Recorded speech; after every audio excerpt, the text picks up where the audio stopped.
Hello and welcome back everyone, we Weeb Online, and today I'm gonna start a new series, What If Naruto Got Depressed and Came Back as a Namikaze, Part 1. If you enjoyed this video, please give it a big thumbs up, and to watch more videos like this, subscribe to my channel and turn that bell notification on so you never miss an upload. Now wasting no more time, let's begin.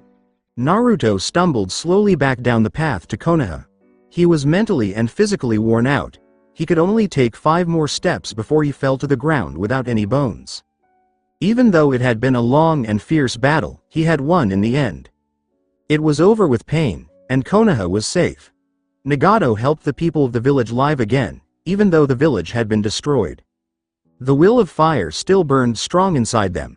His precious people were still alive. At least that's what Katsuya said. He had to know, though. He had to find out if their survival wasn't just a dream of his own. Naruto dragged his tired body to a sitting position and drew deeply on the nature energy around him. He then entered Sage mode again, but this time it wasn't for battle. It was for something completely different. "They're alive," he said in a low voice as tears came down his face. "I can feel Sakura-chan, Kakashi-sensei, Shizune, and Hinata-chan. They're okay." He let out a sigh of relief, finally feeling calm, and quickly turned off Sage mode. He had held on to it with way too much chakra. When someone was so close to chakra exhaustion, it was very dangerous to try to use Sage mode.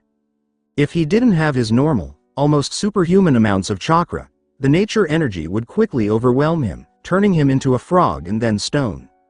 What they did was stupid, risky, and careless. But Naruto had to find out for himself. He had to be sure that the people he cared about were safe. He turned around and spoke to the person who was sneakily coming up behind him. "You're late, Kakashi-sensei," he laughed. Kakashi gave him a simple eye smile. "Well, you know those little old ladies." They were almost at the village, but Kakashi was carrying his tired student back to it on his back even though they were almost there. Kakashi shook his head and thought about how far his sleeping student had come. From being the worst student to a great shinobi, from being the hated outcast to the hero of the village. "Really, Naruto, you are the son of your father," he said in a low voice while smiling behind his mask. "Thank you," Naruto said in a low voice. Kakashi began. "You know who he is?" Kakashi asked. Naruto gave a nod. Going back, Naruto was so down and out. He worked hard and trained, but he still wasn't strong enough. Hinata-chan. Hinata was dead, and he was to blame for everything. He wasn't to blame. Pain was to blame. This was done by Pain, who also took Jiraiya away from him. Not anymore. That changed the day he met Haku. He was always ready to die for the people he cared about. He would listen to the fox one last time. He would use the Kyuubi no Kitsune, which would kill Pain. "That's it, boy. Give in to your anger and grief. Take off this seal, and I'll give you the power to kill the person who took away the things you loved." Naruto slowly slid his hand under the seal, getting ready to rip it off at any moment, but a hand stopped him and pulled him away from the great gates. "If the 8 tails are released, the seal will be broken, and I will appear in your mind. I didn't want that to happen. I never wanted to see you again, Kyuubi.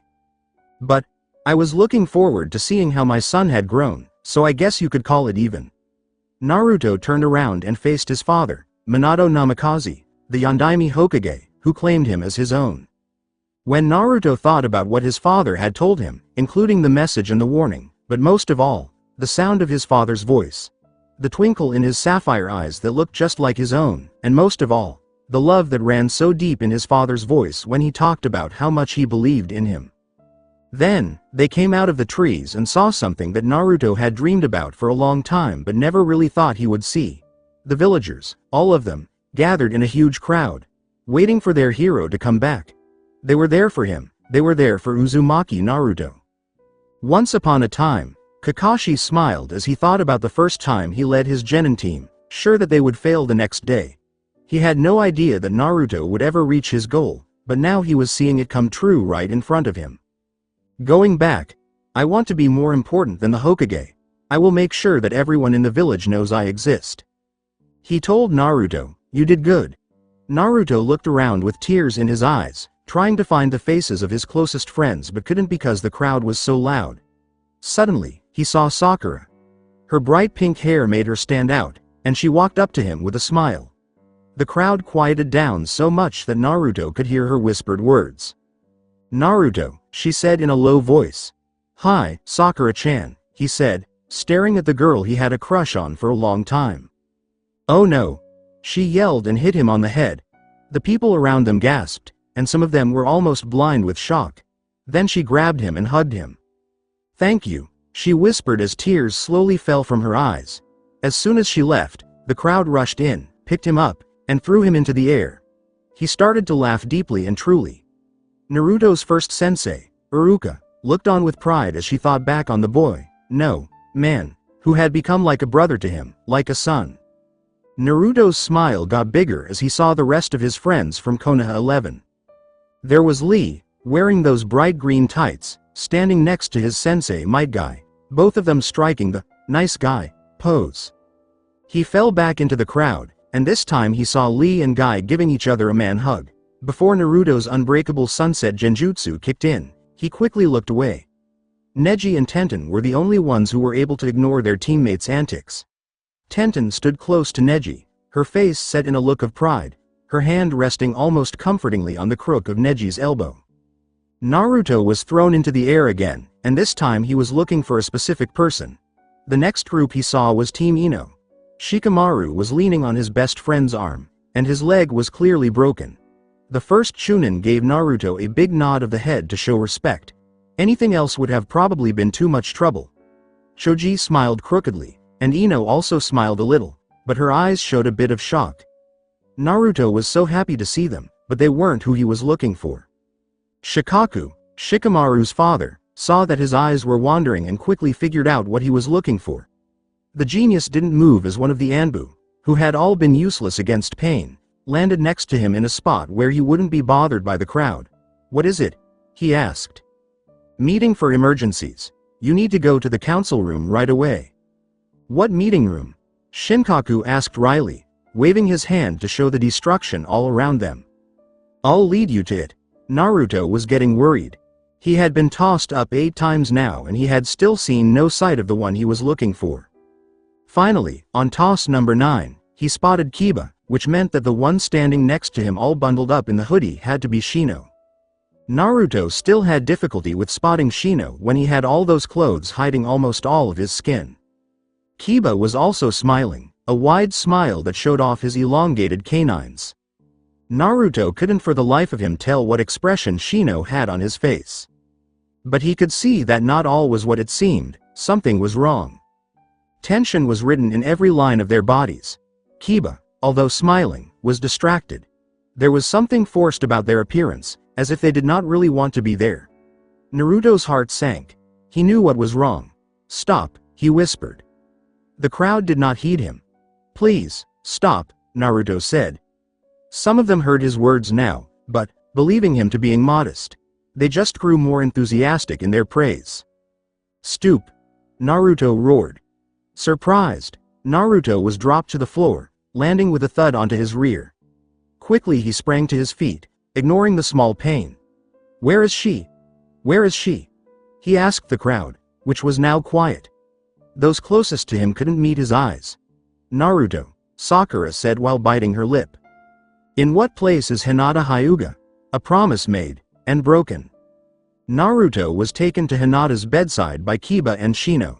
When he walked into the tent, Kurenai looked up from where she was sitting next to the Hyuga heir. Hinata's eyes were closed, she was sweating heavily on her forehead, and she was breathing heavily and laboriously. Kurenai's eyes were now completely red, both the pupil and the white part, showing that she was crying. She smiled at Naruto, and his eyes filled with tears. He quickly crossed the room to her side and sat down next to her, as close to Hinata as he could be. "How is she? Did you see that?" Naruto asked. Things were not looking good. Naruto cursed himself for being a dozen different types of a fool for not realizing that this would have happened sooner. Nagato's jutsu was meant to bring the dead back to life, so Hinata had stayed in this mortally injured state as long as she was still alive, if only barely. But the way things were going, that might change soon. Even with Tsunade and Katsuya's help, there were still too many wounded men and women for the medic Nin to treat them all. Luckily, almost none of the medic nin had died because they had stayed as far away from the battlefield as possible to treat the wounded. As he spoke, he reached out and gently touched her forehead. "No need to worry, Hinata. I'm here. I'm here for you and here I'll stay." At his touch and words, Hinata drew in a great, shuddering breath, after which her breathing seemed to get easier. Naruto removed his hand from her and she moaned almost painfully. He replaced his hand. Hinata was running a fever. This time, he was sure of it. Why is she not being treated? Where are the medic ninjas? Naruto spoke softly so as not to wake her up. She shook her head and said, "They are completely slammed. Almost 90% of medic nin are being affected by chakra exhaustion." "Where is Ba-chan?" Naruto said in a rage. "In a coma," Kiba said. "Through Katsuya, she used way too much chakra in the battle. Today, the cages have done things that have never been seen before by her. She should be dead by now." "She would have been if I hadn't been able to force some chakra back into her chakra coils," said the person who walked into the tent. "Shizune-san. Thank goodness," Naruto said with a sigh of relief. Shizune and Sakura rushed into the room. She begged, "Please help her." Shizune walked quickly into the room and said, "No need to ask." Sakura told her what was going on. Hinata-chan was stabbed by one of Pain's chakra rods, which went through her lung and just missed her heart. The damage to her heart could be fixed, but that's not the worst part. "What do you mean?" Naruto asked, his throat getting tight with breath. "What did you do when Pain laid those rods on you and held you down?" "Why?" Sakura asked. "I was stuck. He sent his own chakra into me through the chakra receivers, paralyzing me," Sakura said with a dull nod. "Yes, I did. Naruto, remember that Pain wanted you to live. He wanted Hinata to die. Do you really believe that was the only kind of chakra he could use to heal someone?" Everyone in the room became stiff. "Based on what you said, I think Pain used a bad chakra to hurt Hinata even more when he first hurt her," Shino said, his words making sense but his voice rough. "Yes and no at the same time," Sakura said with a sad nod. "Shino, the chakra did what you said it would do, but it is still there. Nagato injected Hinata with his chakra, and now it's going through her body, going through her own chakra coils, and slowly killing anything it touches. It might have been possible for her to overwhelm it if she had more chakra at the time, but it's stopping her from making chakra and hurting her at the same time. Hinata will be dead in 4 days if she keeps going the way she is." "That's not going to happen," Naruto said with a loud, sure voice. "Shizune-san, can you save her?" "I'll do my best, Naruto." "No," a harsh, emotionless voice came from the tent flap and said, "You won't." The voice had a clear air of authority about it, though. "Danzo," Shizune growled, "what do you mean I won't?" The crippled, bandaged man stepped into the light, revealing him to be wearing a very familiar set of robes. "Simple. Konoha has taken a huge hit. The village has been destroyed. Those who are against us will soon learn this. We no longer have the home field advantage because our defenses are gone and the ground is different. And Tsunade-sama can't do anything. When will another village hear about this and decide that now is the best time to attack? The number of shinobi who are ready to fight is the only thing that keeps people from going to war. This has nothing to do with you not letting our teammate get medical care." Kiba asked out loud, and Akamaru growled next to him. Danzo looked at him with one eye cocky and said, "Numbers. Shizune has more chakra than a dozen ninjas need to get better. If she tries to heal the Hyuga, she won't be able to heal anyone else. This is not good for the village. There is no doubt that this is an order. Anything else will be seen as treason." Naruto wanted to scream, get angry, and tear the man in front of him apart, but something seemed to be stopping him. It was the same thing that was making everyone in the room do what Danzo wanted. "Hi, Hokage-sama," Shizune spat back, as if she were trying to get rid of the ashy taste of the words. Danzo smiled and nodded. "Team 8, what's left of you?" Shino and Kiba tensed up at his words. "You're to be in charge of border control. Anyone who comes into our country should be seen as a threat and killed. The village and the area around it are locked down. Naruto-san will be with you and give you the strength to fight any threats you face." Deep down, Naruto wanted to do what the Hokage told him to do, but he couldn't because he had promised Hinata that he would not leave her. "No, I won't," he said. Naruto was still staring at Hinata when Danzo and his two guards turned to face him. Did you just say no to the Hokage's wishes? One of the guards asked in a scary way. The other guard told him, you should change your answer. No, she was the only person who helped me when I needed it. I'll stay with her now when she needs mine. He said, believe it, in a firm voice that wouldn't let anyone argue. What do you mean? The masked guard cocked his head at Shino and said, I don't understand your reaction, Shino. He doesn't want to do what you want, he refuses, by no means, of course not on your life, under no circumstances, never, no already. Shino was buzzing with anger as he spoke. While Shino agreed that Hokage-sama's orders made sense, he also said, that may be so, but at this point in time, logic is not the only thing I am taking into account. Torun shook his head and said, Shino, you are letting your feelings get in the way of your judgment. Let them go. Holy crap. Kibi yelled. You're weak when you feel these things. Make you care. We are ninjas, and all we are tools and weapons that serve our master. We're ninjas, but we're also people. People who have family and friends who are important to them are called loved ones. Those important people make our lives worth living, and by protecting them, we can really get strong. Fu and Torun laughed, but Naruto didn't care. I promised her I would stay with her, and I never break my word. In spite of this, Danzo cleared his throat and spoke again. You are a ninja, so you will follow an order from the Hokage. Are we getting it? Fear didn't show in Naruto's blue eyes as Danzo stared him down. Perfectly, Naruto said, slowly taking off his hat and throwing it at Danzo. I resign. You can't tell me to leave her because I'm no longer a ninja. Everyone in the room looked shocked. Naruto, what about your dream? She told him, you'll never be Hokage if you stop being a ninja. I wanted to be Hokage so that everyone would like me. Today that took place. Also, other things are more important. I promised Hinata-chan that I would stay with her. I always keep my word. I call that my nindo. Fool, Fu replied. You can't have a nindo if you aren't a ninja. I've never been the type of person that you think is a ninja, but I will still live by my nindo, that is who I am. I will not allow it, Danzo said. I refuse to accept your resignation. Giving a ninja the choice between continuing to serve and being executed is the only way to refuse their resignation, Shizune said. Danzo stiffened a little and cursed in his mind that this boy had been able to ignore Shisui's eye.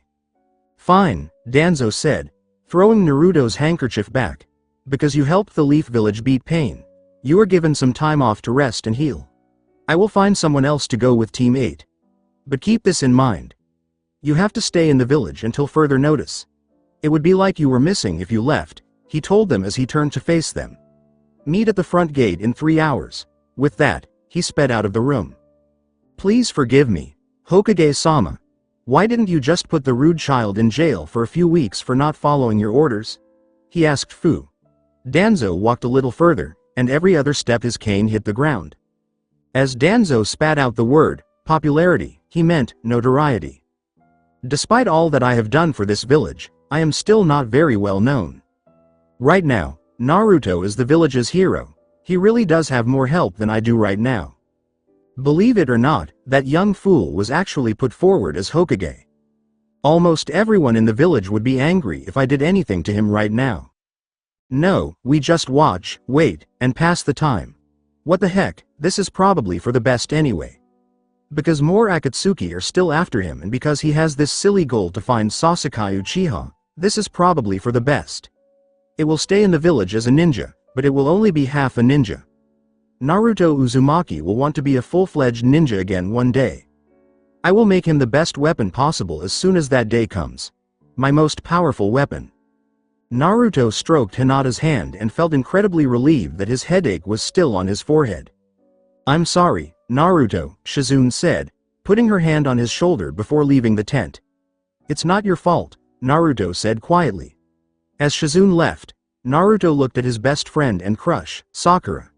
Is there anything you can do? Kiba and Shino both looked at her with hopeful eyes. Okay, she sighed. But don't get your hopes up. I almost ran out of chakra, and Tsunade-sama should try to do something this big instead of me. Don't worry, Sakura-chan, Naruto said with renewed hope, you're just as good as Ba-chan. Do your best. Sakura looked down at the ground and said, I'm not, you know. When it comes to medical jutsu, Tsunade-sama is still much better than me. But I'm one of the best, she quickly told him as his face fell. Don't worry, Naruto. She'll be okay. That is my promise for all time. I am going to start right away. Just get me some of my special soldier pills, she said. Naruto waited just long enough to hear her instructions before running off to get them while Sakura cracked her neck and got to work. He was so relieved and sure in his friend. After 5 days, Naruto was weaving his way toward the Hokage's faces while more drunk than Tsunade had ever been. Naruto's confidence was misplaced. Through all of their efforts, the hard work, and the time they had spent on the cause, Sakura had broken her promise of a lifetime. Those 3 days were probably the worst of Naruto's life. He had stayed with her the whole time, in her room day and night. His mind had been racing the whole time, and he couldn't calm down. He hadn't slept or eaten, not even when Sai brought him some Ichiraku ramen. He had stayed seated, as still as a statue, as he watched Hinata get weaker and weaker, hoping against hope that she would wake up and that Sakura could make some progress. He was hoping for a miracle. There was no miracle. Sakura could only make sure Hinata was awake enough to say her goodbyes. Naruto shed tears as he thought about Hinata's last moments. She had died with her friends by her side. Her father had broken down in front of her and apologized over and over for how he had treated her whole life. Hinata had forgiven him and told him it was okay, that it didn't matter because she still loved him. Hiyashi started to cry silent tears as he looked down at the young women on the bed. So much like your mother, he whispered. Hinata had nice things to say to everyone. The rookies, her cousin and his team, Kurenai, and her sister Hanabi. She made Hanabi swear that she would ban the cage bird seal when she became clan head, and then it was his turn to say goodbye. You were the first one, Hinata-chan. The first person to ever tell me you loved me, Naruto whispered to the night sky. Oh, how he wished he could tell her that face to face. He was the last person to talk to her before she disappeared, and he had so much to say but could only manage 3 words. Going back, Naruto went to Hinata's bedside and stared blankly at her face. It was so pale, he had never seen it that way before. It was always red and flushed. He reached out and gently stroked her cheek, putting the palm of his hand against the side of her face. Hinata, who was very weak, was still able to put her hand on top of his. Ah, there it was. A little of the color that usually graced her cheeks, but none of the warmth. She was so very cold. He couldn't find the words that usually came so easily to him. Instead, a lump that threatened to choke him took their place. They didn't say anything, they just stared into each other's eyes, lost in the moment and what could have been. Then, Hinata's breath stopped coming in and out in gasps, and she closed her eyes. Hinata, Naruto choked out. She opened her eyes again and softly squeezed his hand. Goodbye, Naruto-kun. Lo loved you, she said with a smile on her beautiful face. It was strange, but Naruto had never thought of her as beautiful before. Now, as she smiled at her success and stared at him with all the truth and love in her lavender eyes, with his hand on her face, he realized that he had never seen anything so beautiful and never would. Hinata-heim, he said, his voice cracking in the middle of the words. Her smile had grown as she stared at him, her breasts rising and falling as she breathed in and out. Naruto's face started to cry as he watched the light slowly leave Hinata Hyuga's eyes. She let out one last soft sigh as she left this world and his, but her hand never left Naruto's. He leaned forward, pulled her to his chest, and kissed her on the forehead while the tears were still running down his face. He shook as he reached out with the hand that wasn't in hers and gently closed her eyes, hiding those lavender, pearl-like orbs. Naruto tilted his head back and roared into the sky, making the whole village hear his grief at losing someone who was important to him, maybe more important than anyone he had ever known. End of flashback. Naruto started crying again as he thought about that day. He could hear people around him whispering, but they weren't whispering hate. They were whispering that they were worried about him. Kakashi, Sakura, Shizune, the Konohamaru Corps, and even Iruka had tried to comfort him, but he wouldn't listen. He thought it was all his fault that Hinata was dead. Old man Hokage is dead. Sasuke left me for power, and Jiraiya is also dead. Shizune says there's a good chance Ba-chan will never wake up from her coma. And now Hinata, He choked and couldn't say anything else. When he looked up again, he saw everyone looking at him with worried faces. These were faces that were filled with hate just a few short years ago. No, just a few short months ago. He laughed meanly, not caring that everyone could see how he felt. "It's funny, isn't it?" he said under his breath. "All I ever wanted was to be accepted. I've now done everything I ever dreamed of doing. I wish things were back to how they were." While she was dying, he stayed with her for hours and quietly cried, even though his tears had dried up by then. Neji, Hiyashi, and Hanabi were the ones who finally took her away from him. After they left, he did nothing but drink water and eat a few of Sakura's soldier pills every day. A lot of people came to talk to him and try to get him to return to the world of the living for 2 days, but he wouldn't say a word back. He wouldn't go back to their world, which didn't have Hinata in it. Hinata was dead, and Uzumaki Naruto was the only one to blame. Hiyashi had come and told him about Hinata's funeral, and Naruto came back for that. During the whole ceremony, he stood still like a statue and never spoke to anyone, even though many people tried to talk to him. Again, Naruto was the last one to say goodbye to Hinata. He wished that this time she had been able to hear him. Hinata's grave was full of white flowers, and Naruto's was the only one that wasn't white. A lavender lily. White flowers were so common at funerals, and Naruto wanted his last gift to the unusual girl to be something different. Plus, the flower matched her eyes, at least when they were still full of life. After putting his flower on top of the others, Naruto looked up at the clear blue sky. It made him mad. He cursed the cloudless heavens, noticing briefly that he looked like he still had some tears to cry. It had rained at the funeral of the old man Hokage, and when he learned of Jiraiya's death. Why didn't it rain at Hinata's funeral? Hinata was always willing to help others and was a rare find in this hateful world. But as she was lowered into her grave, the sun still smiled down on everyone. Didn't the heavens care about one of their own? He left without saying a word. He wanted to be left alone, but they wouldn't let him be. But now, 5 days after his victory and Hinata's injury, he was by himself. He had finally gotten rid of his friends, even though it took a while. They had tried to be with him even after he walked into that seedy bar. Naruto sniffed and felt a little guilty. They were his true friends, but he had needed to be alone to deal with his grief. He asked them to join him because he thought the drink might help. At first, they weren't sure, but after Kiba brought a bottle of sake, most of them quickly joined in. They matched his drink for drink, trying to forget about their own sadness. Kiba and Shino were the ones who were hurt the most. Hinata had been their teammate, but she had also been their friend and little sister. Now she was gone. After a while, Kiba and, surprisingly, Shino started to talk to Naruto and each other about Hinata. They talked about the missions they had been on together, the good and bad times they had shared, the people they had met, the times of laughter and joy, the times of tears and bonding. Naruto just sat and listened, letting their words wash over him as he burned the images they brought back into his mind. Never forget. He never wanted to forget anything about her. Then they started to talk about what he had done for Hinata. Shino said with a slurred voice, "She never gave up, no matter how hard the problems seemed. She told me that you had inspired her, not just with your words, but with the way you lived your life. That's why she always tried to get better." "Yes, both as a ninja and as a person," Kiba said. He almost fell off his stool as he did it. "I don't know how many times I found out she had been crying because her family was always giving her crap. It's possible that she would not have been able to handle it without you. Neji did a lot of it." Kiba kicked Neji in the side while he was unconscious and said, when he was still a stuck-up jerk with a holy log-sized stick up his behind. "Things began to change after you took that fate crap out of him and made him think. If you get what I mean, her family started to look like a real family. That's the only time I can remember seeing her that happy," he said as he drained the last of his drink.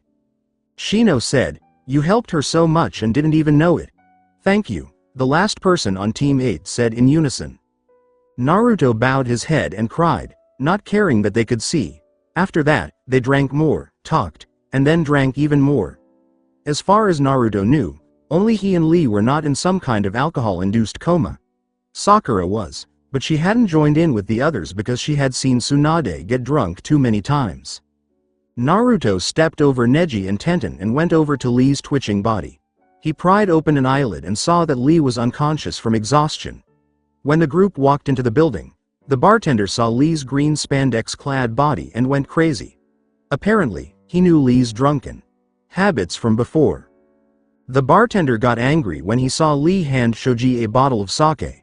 Not wanting to be left out, Lee said he would do 100 push-ups for every bottle of alcohol Naruto had. By the time he passed out, he was 1,000 or 2,000 push-ups behind. Naruto wasn't sure how far behind he was now. Alcohol was poison, and like any other poison, Naruto burned it out of his system too quickly.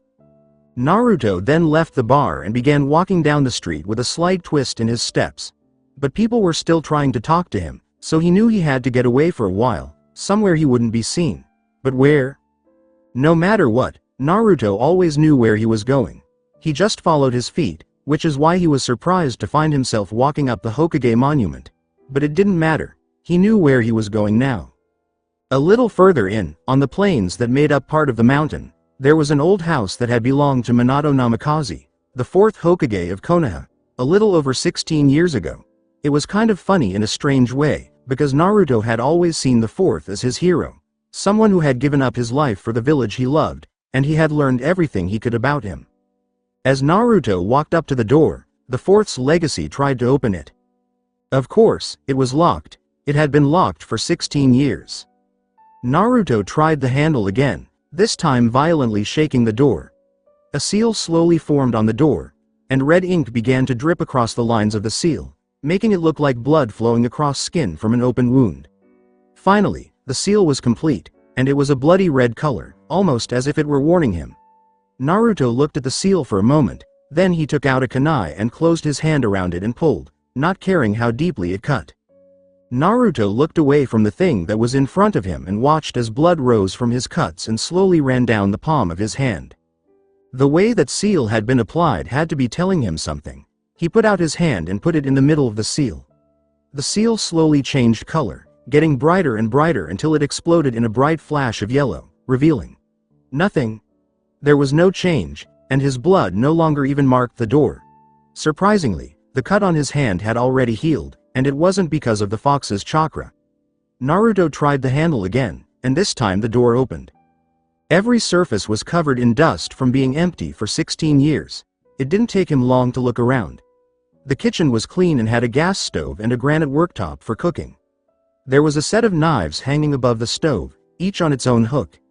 He walked over to them and took the biggest knife off of its hook. It was still sharp. Next, Naruto went to the walk-in pantry.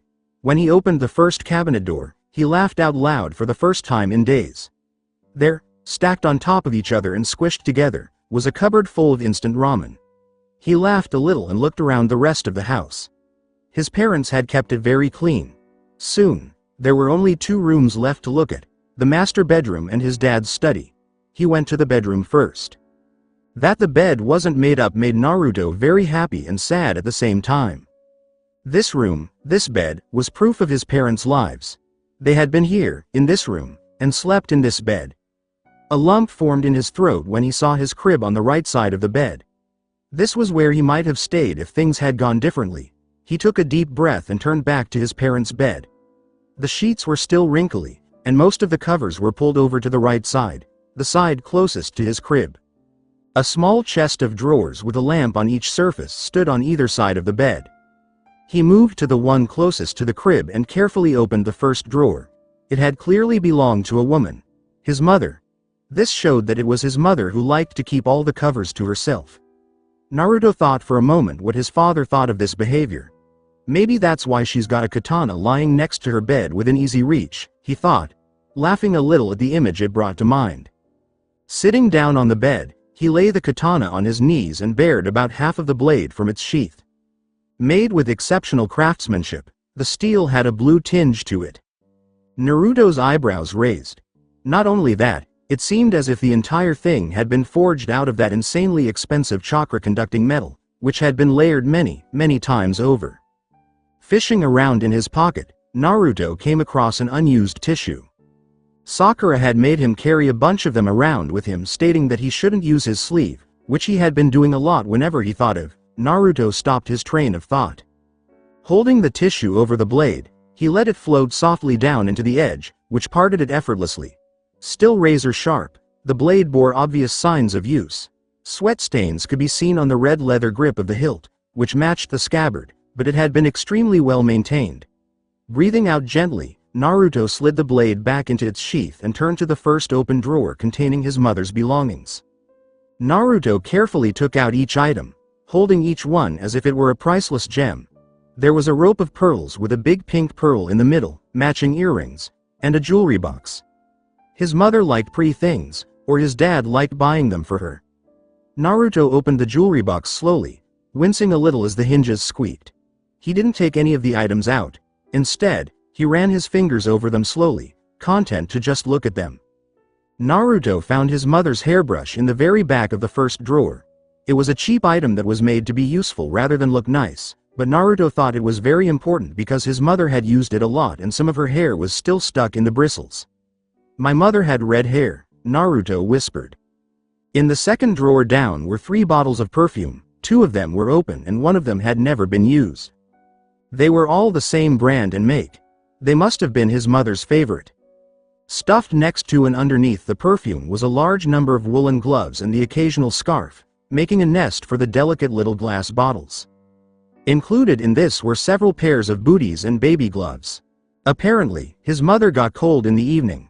Taking one of the gloves, he splayed against his own hand, noting with a smile how much larger his hands were than the glove. His mother had delicate, small hands, although, judging from the sweat stains on the katana's hilt, maybe not so delicate. Sword work like that was bound to get you calluses. Next, Naruto took one of the used bottles of perfume and sprayed it on his wrist before taking a small sniff. His face paled. Stiffly, almost woodenly, he replaced the lid and put the perfume back into the drawer. It bore the smell of lilacs, lavender as well as another scent that he could not identify.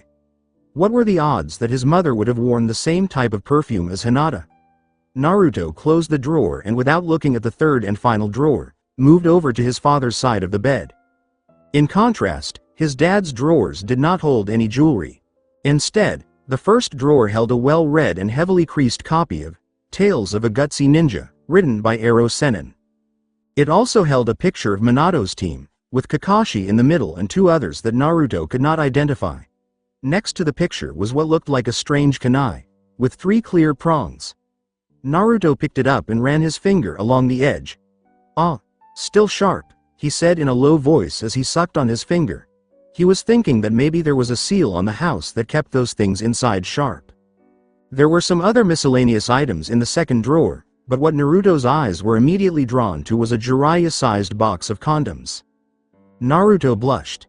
He knew about the birds and the bees, thanks to a very embarrassing session with Jiraiya during his 3-year training trip, but surely it was unhealthy to think of your parents doing that. "I mean, come on. That box is more than half empty," Naruto thought, waving his hands in front of him as if they could somehow prevent the mental trauma. Although, come to think of it, Pervy Sage's box never got that empty. Apart from that one time that when he had run out of water balloons for Rasengan training and found out that the replacements that Jiraiya had given him were actually. Yeah, let's not go there, that was what had originally brought up that highly embarrassing conversation in the first place. Well, that and his reaction. The only consolation for him was that for once the old pervert seemed to be more embarrassed than he was. He had got so flustered that he had turned a brighter shade of red than Hinata. Naruto left the bedroom and went to the only other room in the house that he hadn't already looked at.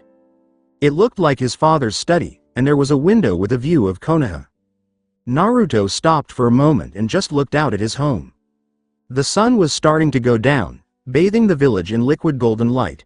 Smoke could be seen rising from the chimneys of several houses. It blew and fluttered in the wind, catching the light in its own way and making patterns across the village.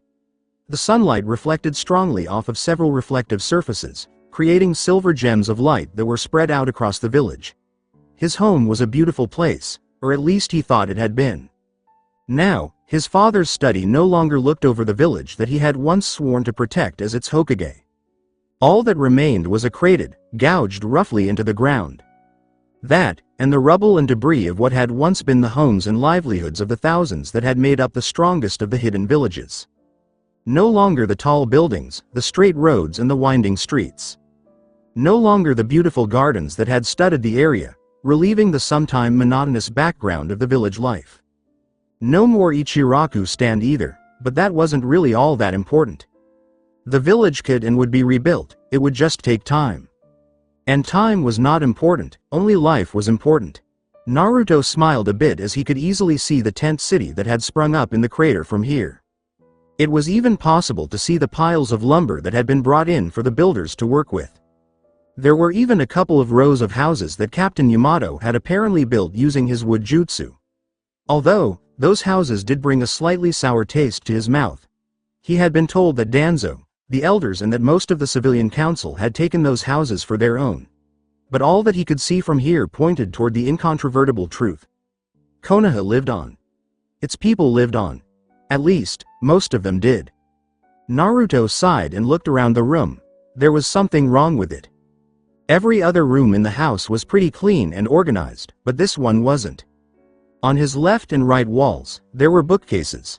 The one on the left only went from 1.5 meters above the floor to the ceiling, with a desk underneath it. Another large desk was under the window that looked out over Konoha. The bookcase on the right of the room went from floor to ceiling. But something had happened in here. Scrolls and books were strewn across the floor, and files and drawers were left open. It looked like the room had been thrown around. Rushing hurriedly into the room, Naruto bent down and picked up a scroll before unrolling it. Wind style. Void. These were jutsu scrolls and by the looks of them, quite valuable. If a thief had broken in looking for something valuable, then there was no way that he, or she, would have left something like this just lying around. Which meant that his first, panicked guess of the mess being caused by a burglar breaking in was unfounded. But still, the room had been trashed, and if someone that was looking for some jutsu to add to their collection didn't do it, then it must have been someone that his parents had trusted. Hell, his father himself probably did it. A sudden thought brought him to the realization that he might have been a bit hasty with his jumping to conclusions. How would a thief have got through the security seals anyway? No, it had probably been his father. But whoever it was, they had obviously gone through the scrolls and books that had probably once been neatly arranged on their shelves, searching for something in particular. Naruto looked around the room, trying to figure out what the signs meant. On the shelves around the study, someone started by flicking through the stacked scrolls. As they went, they started taking out scrolls and putting them on the desk below the shelves. Then they seemed to get crazy, throwing things to the ground as they tore through the scrolls and books on the shelves until they found what they were looking for on the right wall.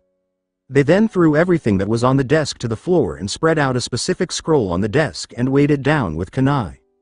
He walked over to the desk and looked at the scroll that had been searched for so desperately. His eyes grew wide, and he smiled with hope. He grabbed the scroll and ran outside, knowing that if he used its contents correctly, it would solve everything. He would now learn another one of his father's original jutsu and make it his own. The plans for the Shikifujin seal were spread out on the grass in front of Naruto. He had been through a lot of grief and pain because of this seal. This method was used by Minato Namikaze, the fourth Hokage, to seal the Kyuubi no Kitsune inside him on October 10, 1996. All Jinchuriki were made in this way, with a biju sealed inside. Since each biju was different in how strong it was, the seal had to be strong enough to match the demon's power. Some people called the fox the king of the biju because it was the strongest of all the tailed beasts.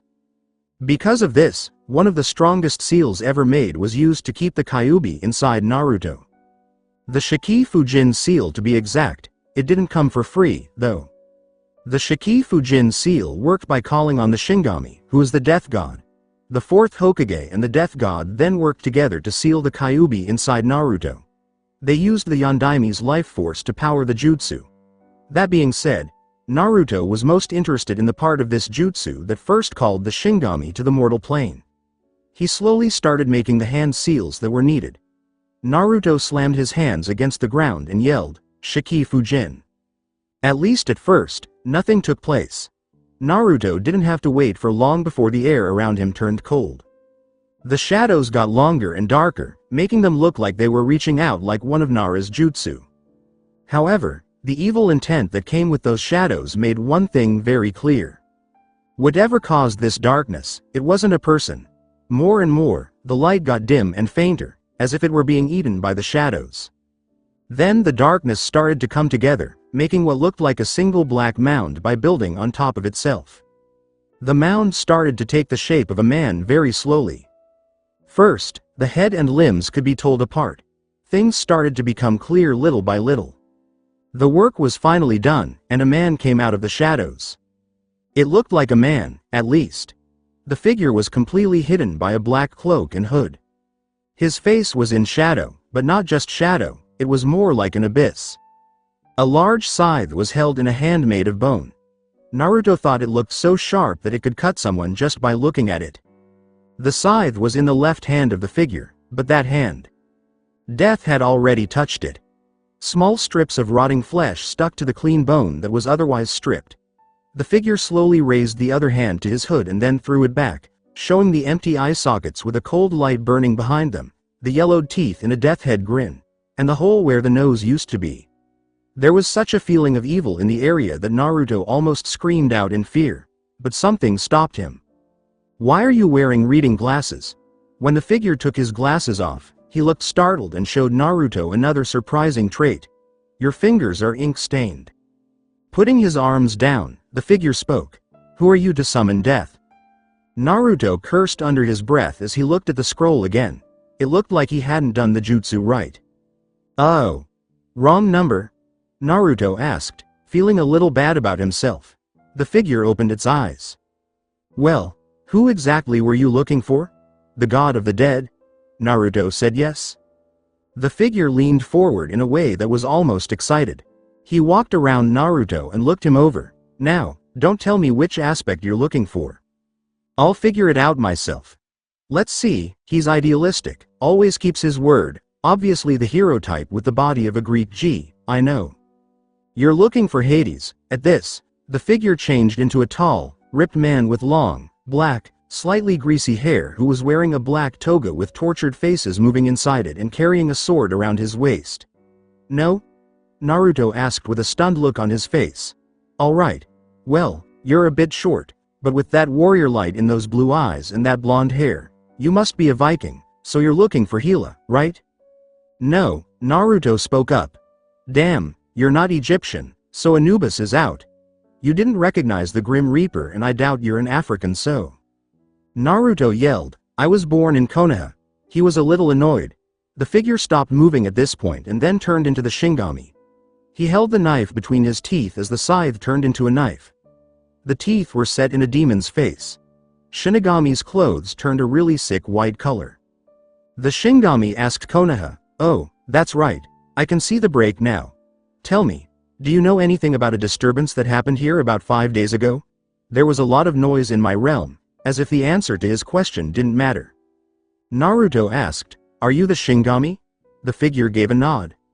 "Sorry about earlier, I have a multiple personality disorder. Answer the question." "No. Give me back," the nice person said. "Answer the question first, and then we'll continue this conversation." But something made even the knuckle-headed ninja shut up. "Now, did anything unusual happen 5 days ago?" "Oh yeah, that was Nagato. He used a resurrection technique at the cost of his own life." "And he did this why? Because of me."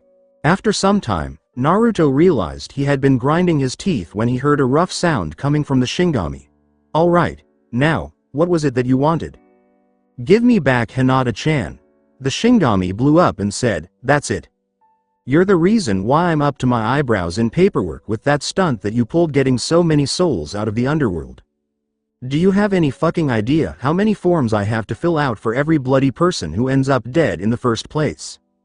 And then not only do they become immediately useless, but I have to fill them in anyway, cause they did actually die, and then there's like 12 times the amount of crap that I've got to fill out for every person that lives again, and then you come and ask me to add to that burden? Actually, you didn't even bother to bloody well ask now, did you? Instead, you come with your demands and insist that I use my power to give you back your loved one." Naruto blushed suddenly at the word, loved. "And to top it off, you don't even use the right summoning method. This is the Shikifujin seal. What did you want to seal?" The demand was angry, and by this time, the Shinigami had yelled so much that he had gone red in the face, although, thanks to his original color, he was now a startling pink in color. "Nothing," Naruto said. trying very hard not to run away from the huge desire to kill that was hitting him. The Shinigami smiled evilly and nodded. As he spoke, the Shinigami flashed into view and sank his hand into Naruto's stomach. Done. Now I take my payment, your soul. From his stomach, Naruto felt like he had a cold that went through him completely, something he had never felt before in his life. An evil force began to work against him. He felt his strength start to fade as he fell to his knees. He failed, and now he was going to die because he didn't think things through. A terrible thought came to him. People who died because of this jutsu would be sealed inside the Shinigami's stomach. He would never be able to say sorry to Hinata, not even when he was dead. Well shit kid, you really have a talent for pissing people off. Naruto knew that voice. He felt like liquid fire was running through his veins, fighting off the deadly cold. Naruto groaned. At that moment, he was no longer just a person. He was a battleground where two oceans of power began to clash. These powers were as old as the world itself. Pain, terrible pain, rushed through his body wherever hot and cold met. But the fire went out slowly. When that strange power was pushed against, it finally reached where it came from, and the Shinigami pulled his hand out of Naruto's stomach with a sound that sounded like pain. The Kyuubi no Kitsune yelled from inside Naruto's head, "Oh yeah. I still got it baby. Man what a rush, coming out on top in a battle with the Shingami himself. Ah. When was the last time I did something like that?" Naruto could hear him because he had a lot of demon chakra flowing through him. The Naruto said, "Kyuubi." What? The fox yelled, a little annoyed that Naruto had cut him off in the middle of his happy rant. After all, he didn't often face an opponent that he thought was on the same level as him. Thanks. That was a big surprise to the fox because his jailer didn't say anything like that very often. You're welcome. At the same time, the Shinigami was swearing under his breath while shaking his arm. It was a bright cherry red color. On the other hand, his other hand was on his stomach. He kept swearing as he changed into a normal, if too good-looking, man. Then he opened what looked like an antacid bottle and drank the whole thing. "Are you a Jinchuriki?" asked Ishida. Naruto said yes. The Shinigami made a lot of noise. "I guess you aren't as stupid as you look. You must have known that I can't come into contact with one of the immortals." Naruto said, right on time. As he continued to rub his stomach, the Shinigami didn't notice that he was lost. "This must be one of the biggest cases of indigestion I've ever had. You wouldn't happen to know anybody in here, would you?" "Yeah, Minato Namikaze and Old Man Hokage, Hiruzen Sarutobi. They turned into ice. What did you say your name was?" "Naruto Uzumaki." The Shinigami jumped back. "Well crap, that was close." "What do you mean?" Shinigami laughed. "Well isn't it obvious? I tried to eat the chosen one. Can you imagine how much paperwork I'd have to fill in for something like that? Then there's the fact that if you die, the upcoming 4th Shinobi War will be lost, hundreds of thousands will end up dead and the Eye of the Moon plan will succeed, or would it? After all, they wouldn't have the Kyuubi, so they wouldn't be able to resurrect the Jubi, until the Kyuubi reformed, not to mention I'd never get a chance at that son of a bitch Madara's dirty old soul." He asked with hope in his voice, "Does that mean you'll help me?" No, what was in Naruto's eyes was anger. "Come on. You were willing to kill me just for the sake of a little bit of extra paperwork. Don't call it a little extra paperwork. That shit is the paperwork from hell, literally. If you don't help me, I'll find another way, even if it means I have to kill myself, I will." Shinigami looked at Naruto with a smile on his face. "No you wouldn't. You've still got too many promises to complete in this world. But why would you go that far?" He let out a sigh and fell to the ground. "I don't know. My parents died when I was just a baby and I was a Jinchuriki. I never received any love as a kid. I was always so lonely. I sometimes got beaten. I never had any friends until after I became a genin. I did so much to earn acceptance from those around me, but even when I was hated by most of those around me, there was one person who always looked up to me. That person was Hinata. I'm almost 17 years old and Hinata was the first one who ever said that she loves me. She loved me. And I failed her. Because of me, she's dead." He had a look of determination. "So I'm willing to do whatever it takes. Do you hear me? No matter what the cost, I'll pay it, as long as I get her back." When Naruto and the Shinigami heard a very feminine voice behind them, They both jumped into the air. "Oh, be a dear Gami-kun. Give the boy back his girlfriend." When they turned around, there was a pretty woman behind them. Healed a sigh. "Naruto, meet my wife." If you asked Naruto to describe her, he would say that he couldn't find the words to describe how beautiful she was. But the real reason may have been self-memory manipulation, since the Shinigami told him that if he ever had bad thoughts about his wife, he would wake up one morning cut up. "She's not my girlfriend, Mrs. Oh, call me Arlia, dear." Shinigami let out a sigh. That's not her real name. Names have power among those as powerful as us. Why did you think that the Kyuubi is always called by a title rather than a name? Anyway, you say she's not your girlfriend? Why? The girl said she loved you and you obviously have some kind of feelings for her. Otherwise, why are you going through all this trouble to get her back?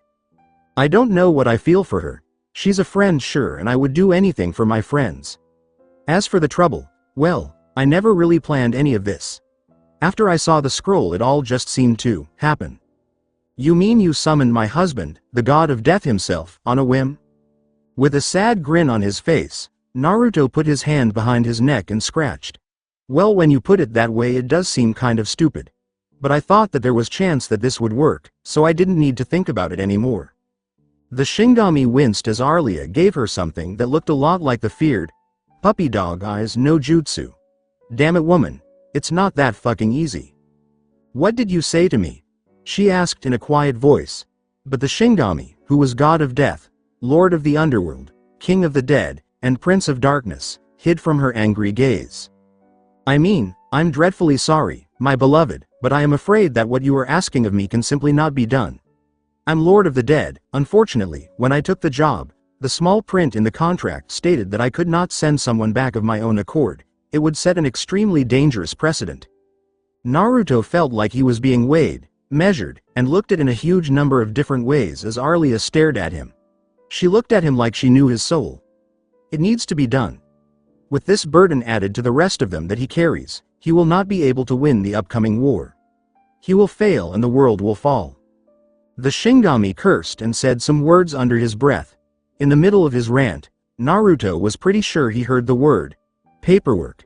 Well, that sucks. Really, Naruto joked, does that mean that you won't help me? When Arlia smiled at the Shinigami, or Gami-kun, she said, no, of course we'll help you, won't we? The Shinigami winced at the nickname before speaking. I told you, dear, it's not that simple. I am physically unable to let one loose from my kingdom. It is an impossibility. Arlia asked, what about a way to bring someone back to life? That was all the Shinigami did. They looked at her and then at Naruto. Naruto shook his head and asked, do you know any ways to bring the dead back to life? So that's a no-go as well. Besides, the only time a resurrection technique doesn't cost you your own life is if you have the Rinnegan. He doesn't, so if he used one, he'd end up dead and the world is doomed anyway. Well, that's just great, isn't it? What else am I supposed to do? Turn back time to when Hinata was still alive? Naruto asked wryly. Arlia didn't look sad. When asked, dear, the Shinigami just shook his head and looked at her with a slightly evil look in his eyes. It wouldn't work. The time travel technique requires chakra, something that I don't have anymore. It was taken from me when I kidnapped you to be my wife. Naruto quickly became very interested in the idea. It was Shinigami who laughed and said, what about my chakra? You can use mine to power the jutsu. Kid, you ain't got near enough chakra to go back a single day. And the fox's chakra sealed inside of you is good enough for maybe 6 more days. And even if you got the rest of it, that only leaves you with what? 1 more day to prepare. This is a once-off technique, kid. It only works 1 time per person. With only 1 more day, the end result will be the same. Naruto gave him a mean look. Give me 3 or 4 days, and I'll be strong enough to finish the job. The Shinigami laughed and laughed at him until Arlia hit him in the stomach. He just knelt down and wheezed. Naruto frowned and then gave the kid an evil grin. It's not going to happen, kid, even if you get the power you need, which you won't. Kami will get me into a lot of trouble if I help you with this. No. Can I talk to you for a second, Arlia? The Shinigami's wife agreed, stopped pouting at her husband, and walked over to Naruto, who whispered in her ear. Arlia laughed and said, oh, I like that. Alright sweetie, I'm in. Shingami. I Naruto Uzumaki, swear by my father's memory that if you do not help me, then I will not succeed in fulfilling the prophecy. The world will fall and Kami will blame you. The paperwork that you'll be landed with will be of proportions that you have not seen in all your millennia. And I say that if you don't help him, then you'll be sleeping on the couch for the next 20 years, Arlia said. Their eyes moved from person to person. I've had people offer me all the wealth they possess. Heroes have entered my realm trying to steal from me. People have sold me their souls, or those of their wife, daughter, mother, brother, son, father, or sister. Dark rituals have been held in my honor, with countless human sacrifices, and in all the thousands of years that this has been happening, there has not been a single person who has got the best of me. And now you come along, Naruto Uzumaki, with the threat of making me do more paperwork and convincing my wife not to give me any for 20 years. That's the best you can do? That's what you're going to blackmail me with? Naruto gave a nod. Yep. Shingami let out a sigh. Damn, you're good. I'll see you in 4 days. Call out for me when you have the power at the ready and I shall come before you to help you on your way. Naruto was looking for one of two men in the campsite. They would have to help him if he was going to do this. Out of the blue, he heard screams of horror and pain. One man kept screaming, "My eyes! My eyes!" It sounded like he had found both of them. He pulled Lee and Guy apart, breaking the ultimate sunset genjutsu for the first time in history. He didn't care about the horrible sights around him. Green beasts of Konoha. I have a favor to ask of you. Guy looked at the person who had been so stupid as to split them up. He was going to insist that they join him for a day of training, but when he saw who it was, he forgot about his plans.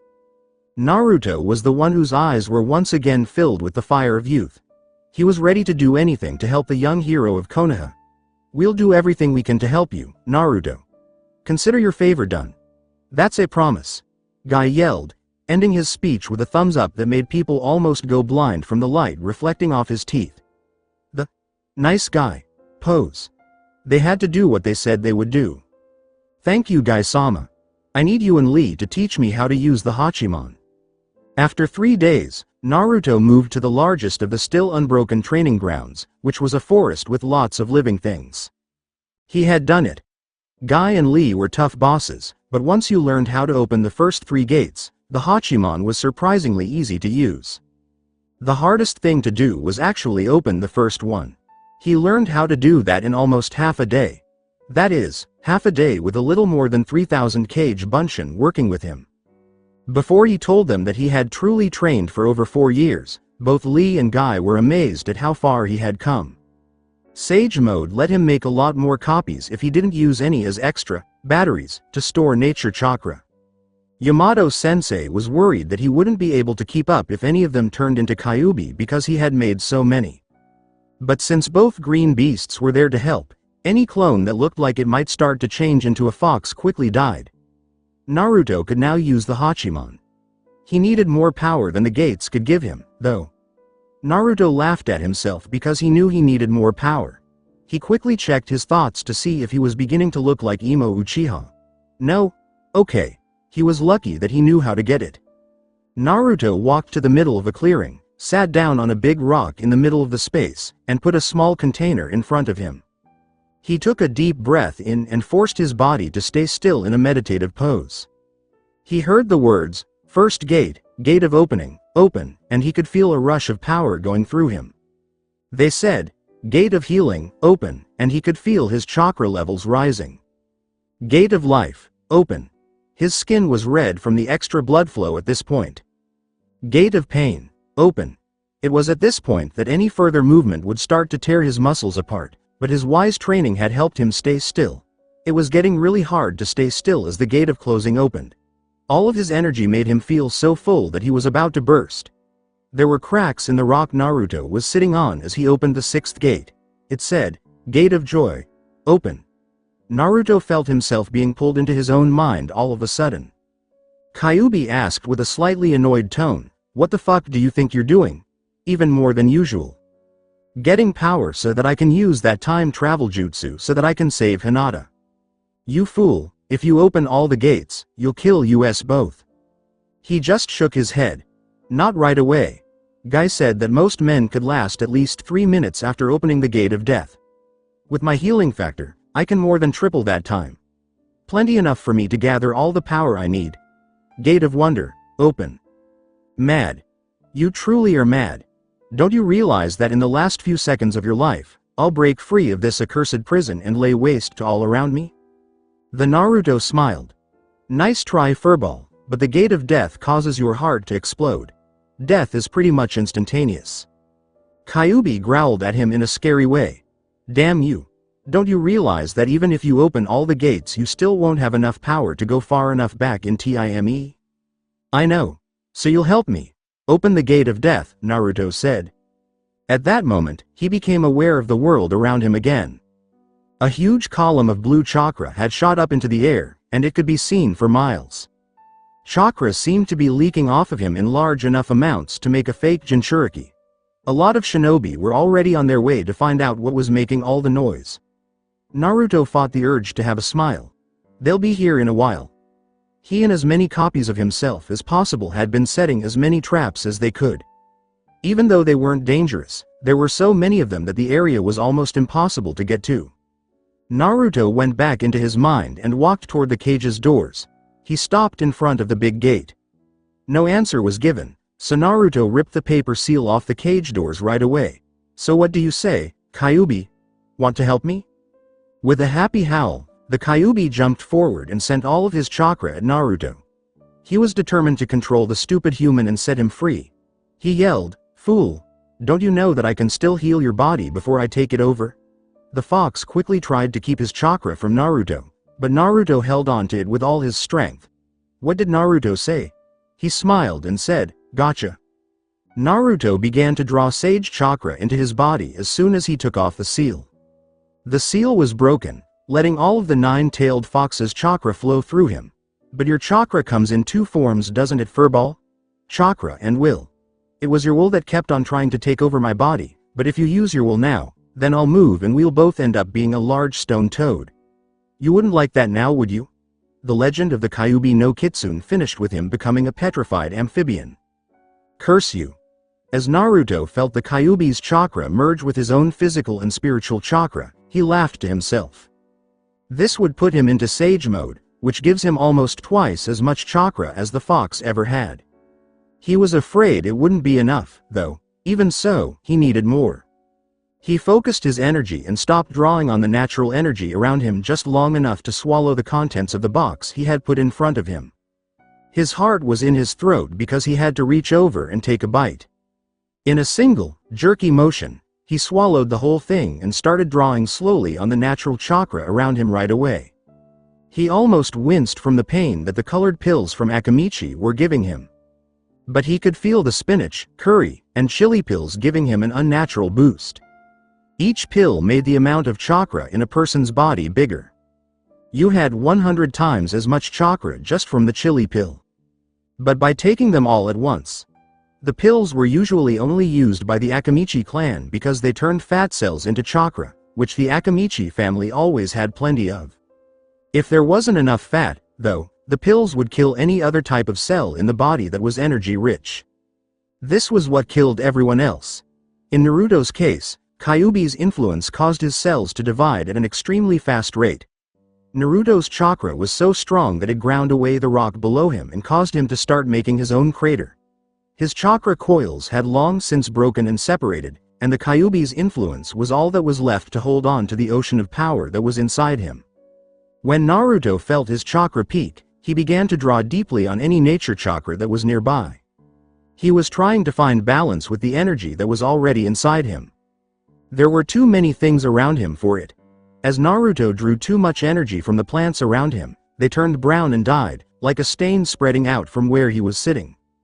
The trees around him lost their leaves, which turned brown and broke easily, before the tree trunks lost their life. The empty space spread quickly, like a wave. When the destruction moved toward them, the ninjas who were about to attack Naruto turned around and ran away. Where there used to be a lot of trees, there was now a circle of ruins about 5.5 miles across, with Naruto in the middle of it all. There was complete silence in that circle. There wasn't even the sound of bugs in the area. When Naruto opened his eyes, The orange markings that showed he was a sage showed.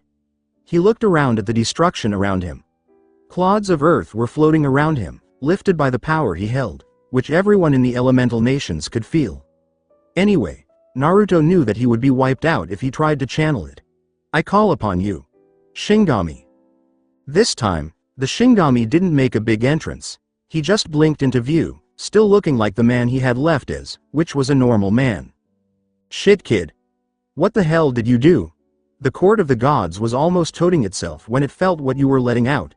No mortal should have that kind of power, or so they say. The Shinigami spoke with a voice that had just the slightest hint of admiration in it. This person was interesting. His voice was rough as he asked, "Is it enough?" He couldn't handle having this much power, even with the healing that the Kyuubi's chakra and sage mode gave him. The Shingami laughed. He spoke as if he were having a casual conversation with a stranger. Hell yeah, it is. Right now, you have more power than any human has ever had on this planet. Too bad you can't do anything with it because you'll blow up. But you're cutting it pretty close, aren't you? From what I can tell, you'll be gone in 32 seconds, he said. Naruto's eyes got really big as he hit the ground and started coughing up blood. He gasped, "Then do the jutsu already." The Shingami let out a sigh and then leaned down to touch Naruto with his hand. Naruto looked at him like he was crazy when he said, "Okay, take my hand and say please. It's not as if you've got much choice in the matter." Tick-tock, tick-tock. Naruto turned his hand around to grab death. Please. All the power he had been holding left him in a rush, moving up his hand and into the Shingami. The world started to get foggy right away. He heard the Shingami's voice one last time right before he passed out. Oh, and for future reference, you're really going to want to kill that son of a bitch Yakushi Kabuto, or he'll really start to chafe your ass in the future. It looked like Naruto had woken up from a dream, or was it a bad dream? He slowly opened his eyes and looked up at the familiar ceiling. He was back in his own apartment building, where he lived. He jumped out of bed with a whoop and ran around, or at least he tried to. He was only able to succeed in putting himself down face first on the ground. He frowned and slowly stood up. He tried to take a few steps forward, but tripped again and cursed. It looked like that move had made it hard for him to control his body. Naruto finally got to the bathroom, though it took him a while. He stopped all of a sudden and looked at his broken mirror. He was staring out the window at the 10-year-old boy. He did it, the little kid actually did it. Well, of course he did. I never had any doubt in my mind, said a different voice in response to the fox's statement that it didn't believe it. Naruto stopped moving when he heard the voice in his head. He asked warily, "Who's that?" As the kid replied, "It seems like we picked up a stoye on our trip." The Kyuubi's voice showed a hint of disgust. "Hello, Naruto. I hope it's okay for me to join you on this little adventure." Naruto stopped, his eyes getting very wide. He whispered, "This can't be happening to me." To keep his cool, "I'm going to close my eyes and count to 10, and when I've finished counting, this will all have been a horrible nightmare. 1. Well, that's not very nice. 2. Is he always like this? 3. Pretty much. The kid spends most of his life in denial, mostly when he's fighting. He always the fact that it should be impossible for him to win and then usually kicks the crap out of the guy. Of course, he couldn't do it without me." Now that it was 4, Naruto's voice was a little higher and he was shaking. "I don't know, looking at it from my view, he didn't use your help all that much." As Naruto said 5, he became a little louder. He was met with silence. 6. He doesn't really think that this is going to work, does he? 7, 8, 9 ten. He looked around when he opened his eyes. The sound of voices was gone. After letting out a sigh of relief, he got up and cursed as he tried to walk to the kitchen. He fell over again. When he finally got to the kitchen, he turned on the kettle without any problems. He then limped over to the pantry and grabbed one of his many packs of instant ramen. Some of his muscles were still not working right, though, so it took a while to clean up all the bowls of instant ramen that had fallen over when Naruto threw them off balance. He tried 6 times before giving up to put them back in the cabinet. He thought it was a sign that the 7 bowls of ramen that were still left were also meant to be eaten. Naruto added the hot water while holding the cup steady with one hand.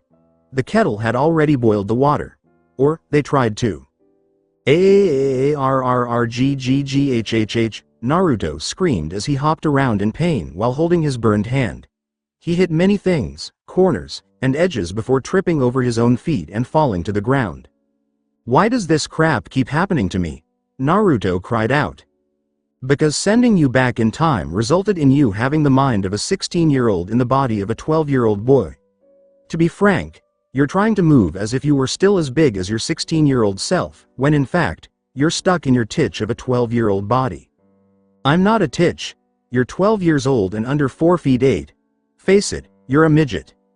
I'm Nota. What the hell are you doing here anyway?" Naruto asked, cursing Kakashi-sensei inside. Kakashi-sensei had told him that counting to 10 would help him solve his problems. Or was it 10,000? That could explain a few things about how on time he is. Hearing the Shinigami answer, Naruto let out a sigh of relief. "Hiding?"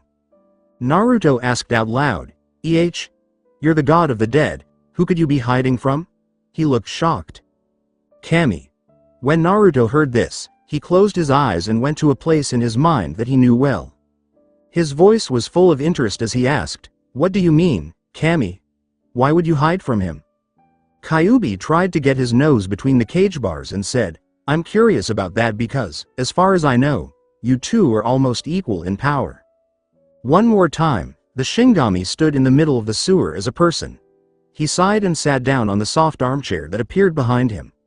Naruto twitched as he did this because the thought of the death god messing with his mind bothered him a little. "Look, technically you're right, when it comes to raw power, Kami and I are pretty much equal, but his rather unique position puts him firmly above me in the food chain." It asked, "Because he's king of the gods?" The raspberries he used as a response showed that Shinigami didn't respect people in power. Naruto thought he might like the guy. "That has got nothing to do with it. Fact of the matter is he happens to be my father-in-law." Kyuubi looked away. "I don't get it," Naruto said, since he had never had a father who was too protective. When Kyuubi and Shinigami thought of Hiashi, they spoke as one. "You will." Just a sigh from Naruto. "While this is all very interesting, it still doesn't explain what you're doing here." He put his hand around his neck and rubbed it in a way that looked a lot like Naruto. "Well, you see, Kami-san was more than a little upset that I used so much godly power to turn back time, something about the technique being forbidden, because it destabilizing the fabric of the multiverse. Apparently, we were incredibly lucky that the thing worked." "Wait," Naruto told them. "You said that Kami was upset that you used so much godly power to turn back time. You told me that the technique needed chakra to work." The Shinigami just shrugged. "I lied. Turning back the eons is a power that should belong to no mortal being. Kyuubi here could do it by himself if he really had to and if he could grab enough power. It just takes a lot more effort for a demon to do the deed than it does for a god. Then tell me, what happened to all of our power?" He said with a dreamy look on his face. "Oh, it's being used well." In the underworld court it was, "Gami-kun," Arlia sang. When Arlia walked into her husband's office, she yelled, "Where are you? You promised we'd spend the day together." She saw him sitting behind a huge stack of papers that went up into the air and seemed to stay perfectly balanced. When Arlia heard, "Gami-kun," she screamed and jumped over the desk to take her husband down. Right away, he blew up in a puff of smoke, letting his wife fall to the floor without any ceremony. It took 5 seconds for another shadow clone to appear after she lay there shocked for 5 seconds. Arlia stood up and looked straight ahead. "There will be a reckoning," she said in a dangerously low voice, then kicked the clone between the legs to make it fly away. Room for Naruto. It hurt Shinigami to remember that, and he turned pale. "Oh, crap. Anyway, there's a loophole in the rulebook that means that I am able to match any power you give me with my own to use the technique. So I had enough power to send myself back almost 5 years?" Naruto asked with a happy tone in his voice. Shinigami looked at Naruto's slightly sad face and said, "Hell no, you gave me too much power, enough to send you back to a time before you were born."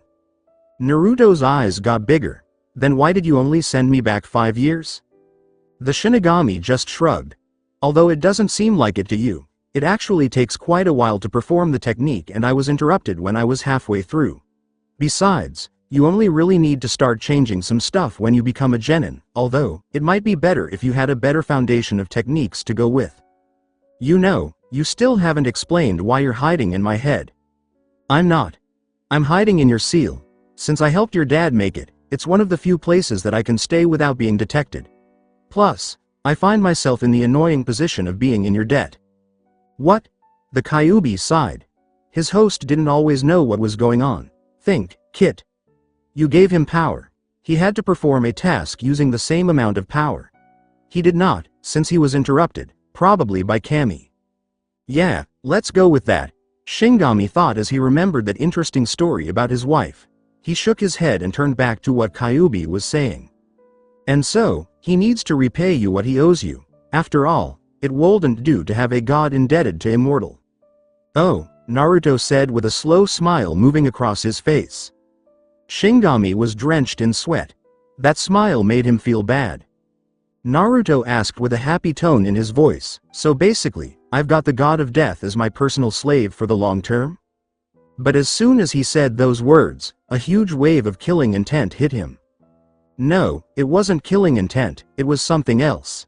The shining beast just stood there as the light seemed to leave the area around him, leaving it completely dark.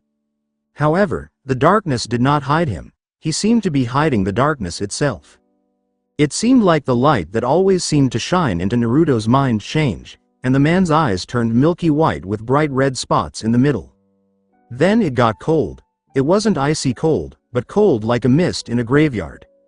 Light shimmerings of cold could be seen in the air as it moved toward Naruto. His muscles seemed to have frozen, but his heart was beating quickly.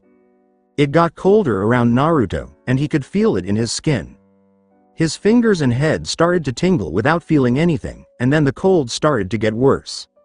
Even though the warm blood in his veins tried to fight off the cold, it hurt where the cold energy met the blood moving under his skin.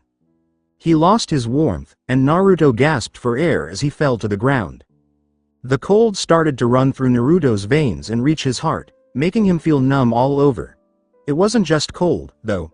This cold had no heart and was mostly hungry. It was as empty as a night sky without stars. He felt like this hunger was scratching him all over.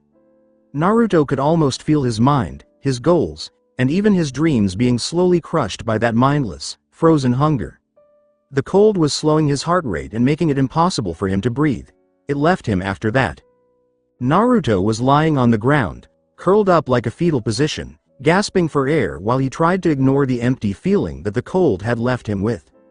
His heart rate had gone up again, and it was almost too fast to survive. Instantaneously, a fiery heat shot through his veins, washing away the last of the evil that was still in him and stopping his heart from beating too fast. Naruto had never been happier to feel the demon chakra running through him like an old friend. He slowly sat up and opened his eyes while thanking Kyuubi in silence. But when he saw the face of the Shingami just a few inches away, he pushed himself backwards. There was no longer any sign of happiness in the way he spoke. Remember your place, mortal. I have taken an interest in you and am, as your demon friend said, in your debt. But if you ever treat me with such disrespect as to make me out to be your slave again, then I will erase your very existence. It will be as if you were never born. No one will know you. No one will remember you, and you will be cursed to wander through the lives of your friends, seeing them, seeing all the pain and suffering that they go through when you could have been there to help them. You will watch them die time and time again, and you will never meet them, for they will never even acknowledge your existence. Your loneliness shall utterly consume you, and it shall last for 1,000 years. The Shingami was the only one who spoke after he was done. A minute went by. Then 2. Then 3.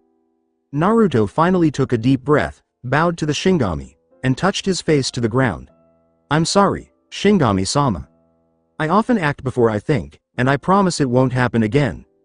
Shingami just stared at him for a little while longer before he finally bowed his head and said sorry. As long as it doesn't happen again, we'll get along just fine. Kyuubi asked, how did you plan to pay back your debt? It seems to me that there is much yet to be paid. First of all, I don't owe you anything, so don't try and infer that I do. Secondly, I thought that I'd stay here and give the boy a bit of a hand in his training and mental development. Besides that, I also happen to have some knowledge about what will be happening in his world at the time after the time when he was originally sent back that could prove to be invaluable to him in the long run. That and a couple of other tricks mean that I should be able to pay back any debt that I owe. That still leaves you in his debt, oh? Kyuubi gave the Shinigami a smirk. Since he was immortal, he and the death god did not always agree. They had met many times over the ages. Because of this, they were always trying to outdo each other, which was fun for neither of them most of the time.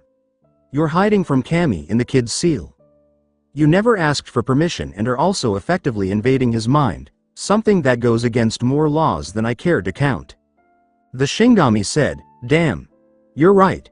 He felt like the fox had gotten the upper hand on him. He then smiled. Two could play that game. Naruto, I have a proposition for you. Okay. Naruto was still a little wary of the death god because he had just been rudely reminded that he was dealing with the death god, the guy who was lord of the dead and could quickly introduce the death god to the rest of his people. I need a place to hide, stay, and although this seal will do nicely, it just doesn't quite meet up to my usual standards. So, with your permission, I'd like to improve it. What do you mean? Well, the changes to the seal would give me a bit more room to move around in, but it would also have a couple of side effects. Such as? First of all, when the seal was first created, your dad and I were a little pressed for time, so I'll be making a couple of adjustments that we had originally intended to make. Huh? Healed a sigh. Think about it. Thanks to their demons, most of the Jinchuriki get some fairly decent abilities. Gaara got control over sand, the Nibi's Jinchuriki got control over fire, the Sanbi got illusionary mist, the Yanbi got lava, the Gobi got steam. Need I go on? The point of the matter is, we weren't able to give you a secondary ability. Not true. What about my healing factor? Naruto asked, a little annoyed that the Shinigami was making fun of his dad's work sealing things. The Shinigami smiled and laughed. Please, that thing? You don't know much about your clan, so I'll forgive you. Fact of the matter is that the entire Uzumaki clan has a rather impressive healing factor, your bloodline limit. It's the reason why the Uzumaki are so long-lived. One of the more impressive examples of this bloodline would have to be Mito Uzumaki, the first Jinchuriki of the Kyuubi. She lived since before the founding of Konoha well into the third Hokage's reign, and that's with Kyuubi over there burning up her life expectancy with his demon chakra. Then there's your own mother, Kushina Uzumaki. She survived the extraction of Kyuubi after she had just given birth, and a rough birth at that. How? Because of the resilience and healing of the Uzumakis. You've got it as well, otherwise, how did you think you recovered from all those scratches and such that Kiba gave you when Orochimaru had sealed Kyuubi with the five-pronged seal, Now, I can't give you any secondary abilities at this late stage. I'd have to remake the entire seal to do so. But I can increase that healing factor of yours and maybe give you a couple of other tweaks. Tweaks? Naruto asked, with a hint of doubt in his voice. Shinigami gave a nod. Yes, tweaks, but it will take me a while to do everything. To do it all at once would overload your system, causing you to explode, sending blood and guts everywhere and putting a terrible stain in the carpet. There is a small possibility that this will happen anyway. Oh well, let's get started, the Shinigami said. He yelled, I forbid it, because he knew that whatever Shinigami did would hurt him. After saying, wah, Naruto passed out and hit the ground. Oh yes, the force is strong with this one. You wouldn't get it, different dimension. The Shinigami hadn't been working for long when he began to mutter to himself. The mutterings got louder until he finally looked at Kyuubi. He yelled, what the fuck did you do? It shook for a moment, but then it stood straight up again. I tried to get out. I tried to gain my freedom. Dunces, you almost killed both of us. He looked at the boy who was unconscious and felt bad about what he had done. Mind you, it does explain a couple of things. Like what? Your actions in trying to free yourself from the seal put a shitload of cracks through the filter of the seal. Your own raw demon chakra has been leaking into the poor boy's body at an almost constant, dangerous rate. And where is most of the chakra centered? That's right, the brain. No wonder the poor punk often acts so idiotic. The mental growth to his brain has been stunted and his libido is way out of whack. No wonder he never noticed that girl in the first place. You've also stunted his growth. No wonder he used to be such a short ass. The only thing that I'm surprised about is that he didn't actually die from all of this. So what do you plan on doing? I'm going to fix the seal. He'll be a bit smarter and will be able to grow a bit more, not to mention that he'll actually start noticing girls instead of just searching for the attention that they give him. I don't really need to do anything to improve his healing factor. It works like a muscle, the more work you do with it, the stronger it gets. And it's been fighting against your chakra for most of his life. But I did promise to improve it, so it's going to be in everyone's faces. Heck, the kid might even be able to regenerate limbs if they get removed. But having a look at it now, there may be one thing that I can do to improve his natural abilities. Surprisingly quickly, Shingami finished improving Naruto's seal.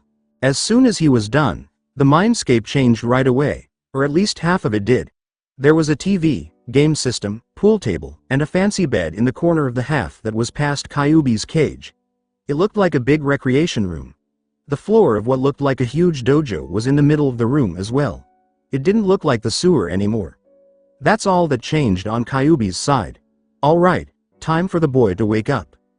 Room for Naruto. Naruto slowly got up from where he had fallen to the floor, his body drenched in cold sweat. URRRGH. My head, what did you to me? A great favor. But it wasn't enough. I should have made sure that the fox wasn't able to damage your seal. So will you accept my offer of help? Naruto gave a blink. He was still not sure if the voice in his head was real or not. He didn't want to upset this guy, though. I'd be honored, but don't you have a job to do? Shingami laughed. Kid, remember when I told you that I've been taking on heroes and the like for thousands of years? You're the most interesting one that I've yet to come across, and lately I've been bored as hell. Besides, I've been working since pretty much the dawn of creation. Trust me, kid. I'm due some long service leave. Along the streets of Konoha on his way to school, the blonde jerk was swearing a lot and using a lot of strong words. If you can call it walking, his steps looked like they were a little off.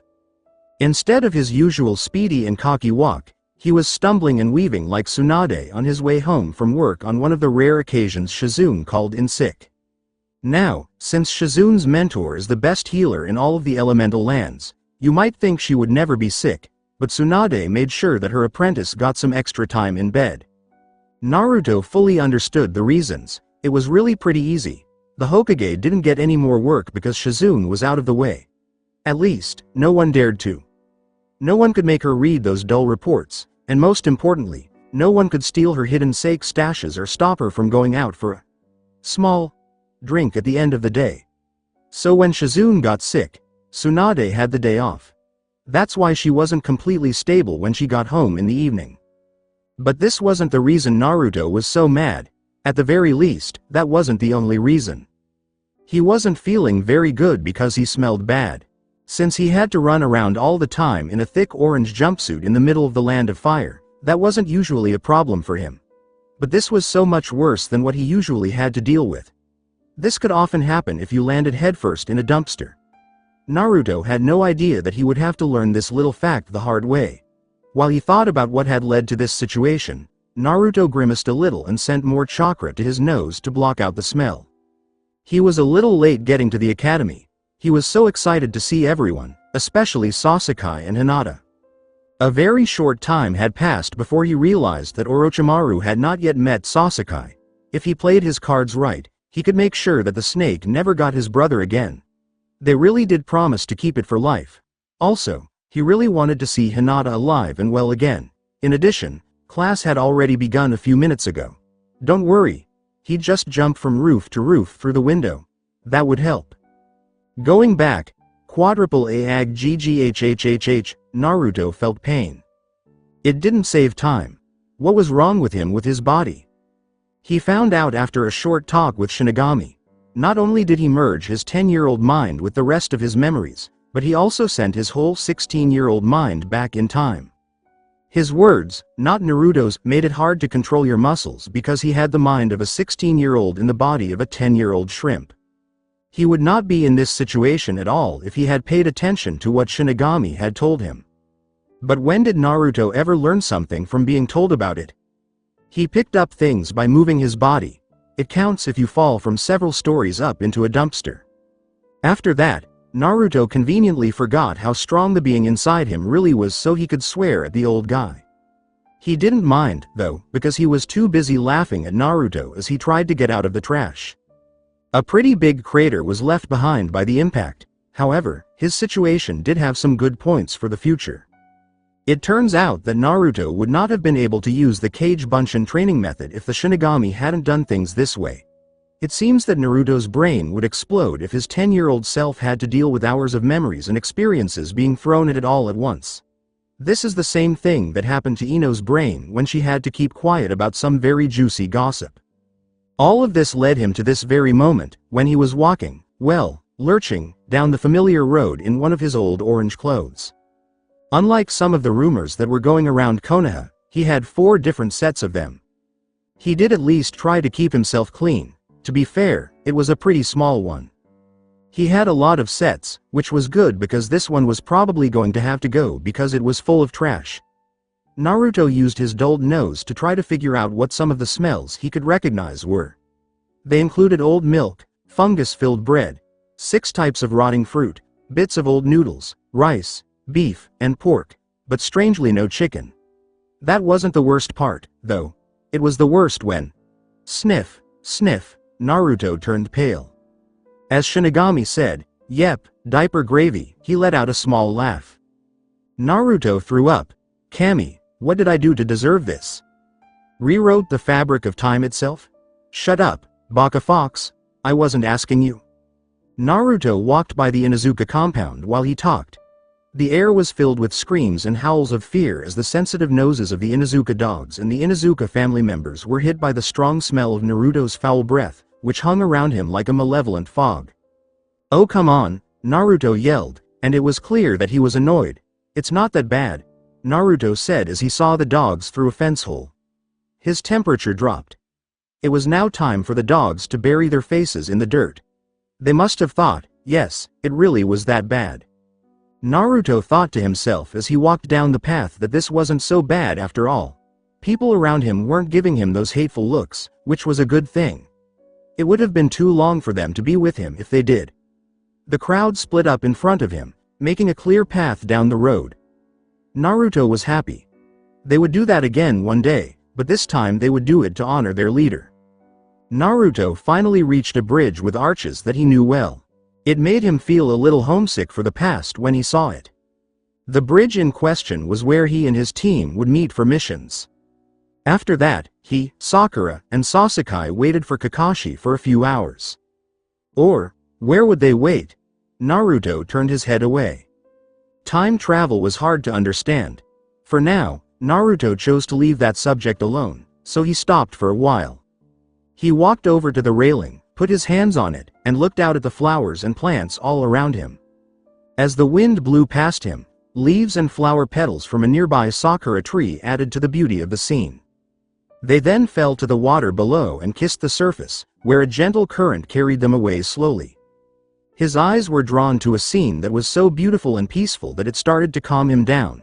He felt less stressed and tense as time went on. He had been feeling this way since he first heard about Jiraiya's untimely death. Naruto smiled a little and took a deep breath to enjoy the smell and air of this place that brought back so many memories. As he did this, he stopped the flow of chakra to his nose without meaning to. At this point, not many people were watching Naruto, and the ones who were couldn't figure out what the demon kid was talking about. Standing there with his hands on the bridge railing and a smile on his face, he had just looked out over the river. He didn't usually smile like this. It was small and barely noticeable, but it made his face light up in a way that almost no one else ever did. When he smiled that smile, his sapphire eyes seemed to come to life. They twinkled like the jewels they looked like, but they were also filled with joy and mischief that made them seem more. It was almost impossible for many people to tell who he was because he was the only person in Konoha wearing a jumpsuit that color. All because of a different smile. Hinata had a word for this phrase. That smile, she said, was his real smile, because he used both his mouth and eyes to make it. Those eyes that were always so sad. While still smiling, Naruto took a deep breath in through his nose. Things changed. He lost his smile. The color of his skin changed to match Gama-chan's, and a look of horror took over his face.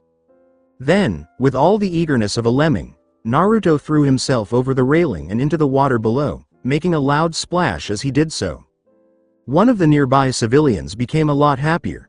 It was clear that the demon felt bad about what it had done in the past, or more likely, it thought that life was not worth living in its current, sad form.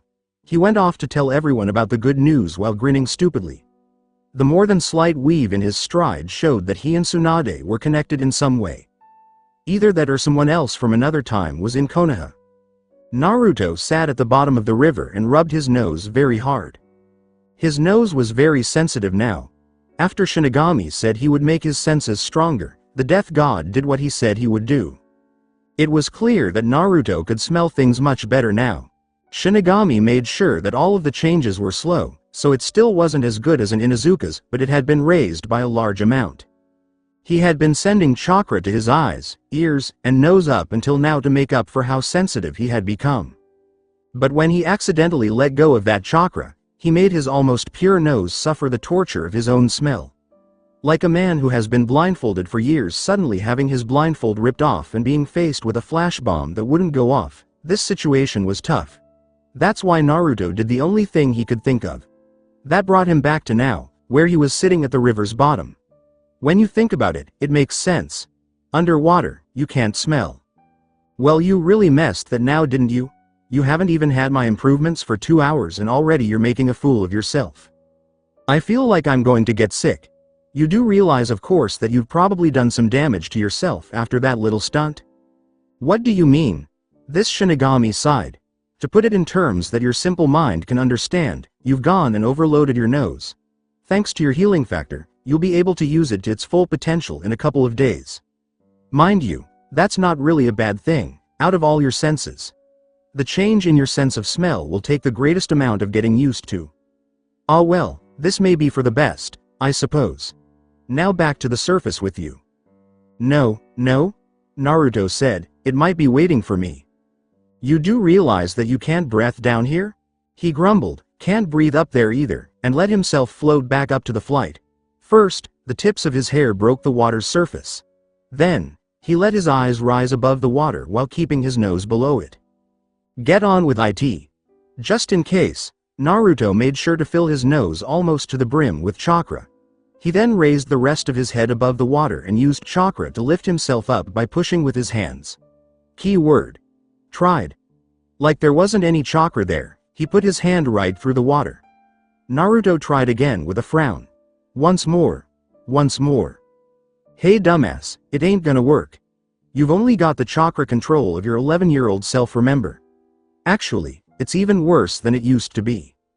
Why me? Why not? Shut up. So, is worse chakra control something else that I didn't read in the fine print in the legal document of the consequences of time travel? When these words were said, there was silence around Naruto. Naruto was able to get to the bank of the river during that time. It was making him move around a bit.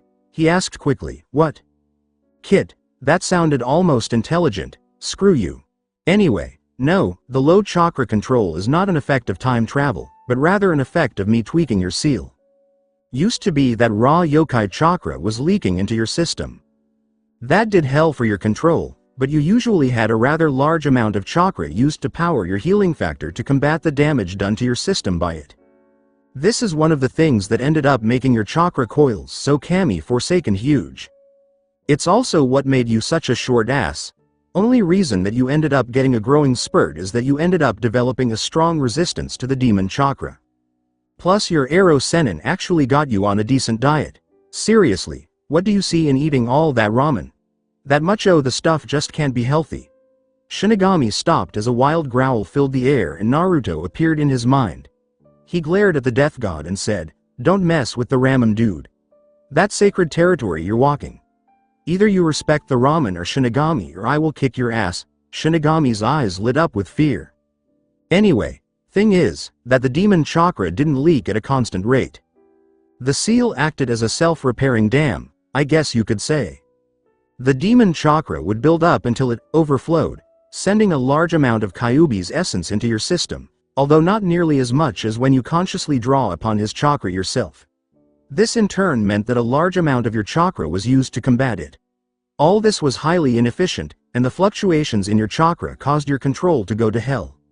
I just changed the seal so that it would allow the chakra to constantly leak into your system. Naruto sat down on the ground and rubbed the big bump on his head. What, are you crazy? The last thing I need is having demon chakra in me all the time. Why couldn't you ow? The Shinigami rubbed his fist together with a smile that was a little on the cruel side. Naruto turned pale as the death god's smile grew into a shit-eating grin. Wasn't sure if I'd actually be able to touch you in here. This'll make things so much more interesting. Alright, now if you will allow me to continue, let me explain why I did it this way. Think of it like this. What's easier to move, a 2-ton boulder, or 2 tons worth of 10-kilogram rocks? The 2-ton boulder. Shinigami's face rose up. Right, let me rephrase that. Which would be easier for a civilian to accomplish? The rocks. Right. So, what's as simple? As each drop of demon chakra enters your system, it is quickly converted and assimilated within your own chakra coils. This frees up a lot of the chakra that used to go to heal the damage done. My way of doing things means that you're going to get more demon chakra into your system every day with almost no damage done, and with more yokai chakra in your system your resistance is going to increase as well. It eliminates the fluctuations in your chakra, which means it's possible to get some fairly decent control. Basically, you're going to get a larger chakra capacity, higher control, a better resistance to demon chakra, and all with a crap load less damage to you than it used to be.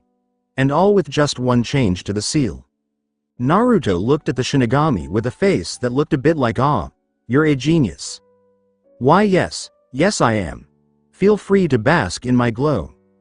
Not long after that, Naruto walked into a store carrying a henge of himself that looked like he did before the time jump, but with green eyes, black hair, and no whiskers. He still smelled bad.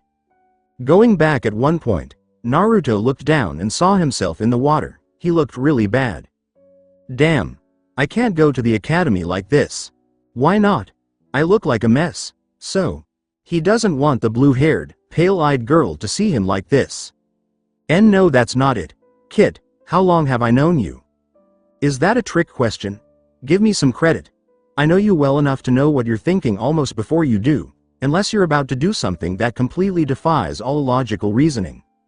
So you can effectively read his mind about half the time? A little less than half the time actually. I gotta go home and change. Do that and you might as well not go to the academy at all today. Get to the nearest and get some new clothes. Then burn these ones. You're not going to tell me that you don't like orange either, are you? Naruto asked with doubt. Shinigami let out a sigh because he knew it wouldn't be the last time. No, nothing against orange. Just thought that you'd like to get rid of that smell. Naruto stopped and shook his head as he was about to run toward the nearest store. Okay, then let's go shopping, Shinigami-sama. Yes?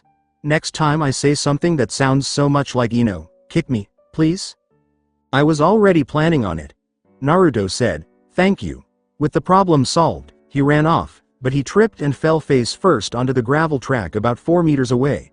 He sat up wincing and felt the cuts on his face close up. They were healing amazingly fast. But he also learned something. Even though he got better faster than before, it still hurt. Alright, enough is enough. Henge. Naruto changed into his 16-year-old self and ran to the store like a pro. Shinigami told him that he was the only one with those very noticeable whisker marks, and that people would start to wonder why he was walking around in a henge. He would also get a lot of questions if people found out that he knew exactly how he would look when he got older. It looks like that kind of thing makes people suspicious. However, they did not have any orange jumpsuits, so Naruto had to choose another color. Tell you what, kid, you're going to need some clothes that don't stand out so much, so why don't you let me choose them for you? If you do, I may even tell you about the secondary ability you've got. When it was all over, Gama-chan was empty. Naruto now wore a pair of thin, black cotton pants that fit him well. His gray shirt had long sleeves and was pretty tight. He wore a black hoodie over it. He had leather boots on his feet. Shinigami told him that the dirty black clothes would help him blend in with the night's shadows because they were not a true black color. Who knew that the god of death liked black? This being said, the Shinigami wouldn't tell him what his power was until he finished the outfit. He needed more money to buy the matte black chainmail shirt, vambraces, and greaves that went with them before he could ask his second resident to tell him what was going on. A bottle of deodorant was the last thing he bought. He was a little let down by the smell, though. The Shinigami and the Kyuubi, on the other hand, told him not to buy that one. Going back. Hey, this one smells like ramen. No. Naruto put down the bottle and picked up a different one, shocked by both the tone of voice and the fact that the two immortals had agreed on something. Naruto learned that the deodorant was very good at getting rid of the source of the bad smell as well as covering up the rest of it. Kyuubi told him to hold a lighter or lit match in front of the can and spray. At first, Naruto was a little startled by the flame that shot out, and he was careful to stay in charge of it. But his dry jumpsuit was soon just rustling away in a small metal trash can. Even though Kyuubi wouldn't say how he knew about this trick, Naruto did hear him whisper something about a troublesome woman. Naruto stood outside his class door and stared at the doorknob. It had been 2 minutes since he stood there. Why? He was scared. He went back in time 5 years, and he was just now beginning to understand what that might mean. He knew what was going to happen. He had the power to change what would happen. But every time he changed something, the future he knew would also change. He only had 3 main goals at this point. Stop Jiraiya from dying. Don't let Sasuke leave the Konoha. Help Hinata-chan stay alive. That wasn't always the order in which they were most important. Naruto stepped into the room after taking a deep breath. A short person dressed in black walked into the room, and Iruka stopped the lecture. The figure was like walking all over the place, if that's even the right word for it. Can I help you? Iruka asked. The boy stopped and looked at him in confusion from under his hood.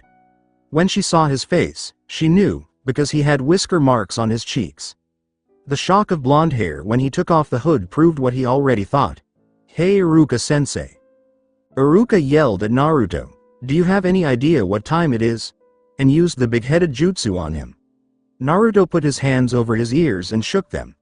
His ears were still getting used to how much louder everything sounded. For the sake of getting used to them, Shinigami told him to lower the amount of chakra that blocked each of his senses. However, he could do without all the shouting. Please be quiet, he said in a low voice. Iruka gave his student a mean look. He didn't like scolding Naruto, but... Well Naruto.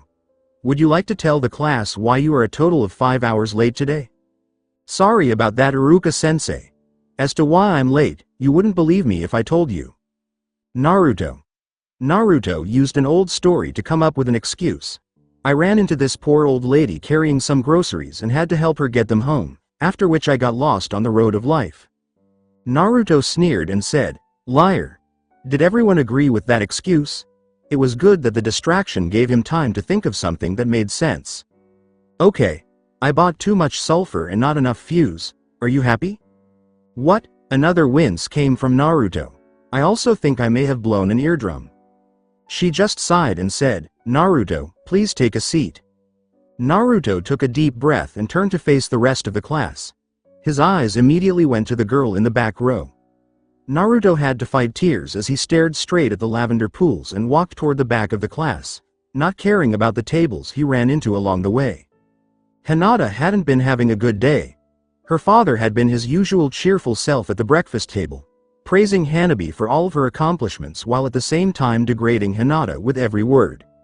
Then Neji had been waiting outside for her and went on another fate trip, stating how she was fated to be a failure for the entirety of her life, how it would have been better if she had never been born and that she should leave. That she was unloved and would always remain unloved, for no one would accept someone as pathetic as her. She had run from the Hyuga manor in tears, and when she finally got to the academy, he wasn't there to cheer her up. Naruto could always do that. No matter what had happened to her, somehow just being in the same room as her crush took away the heaviness that too often burdened her heart. But he hadn't been there. She had sat, alone, during recess, watching all the other kids play together, the ones who had friends. No one had tried to include her, and during the few times that she had been able to pluck up the courage to try and join a group, there would always be someone who would say something that would kill the meager confidence she had.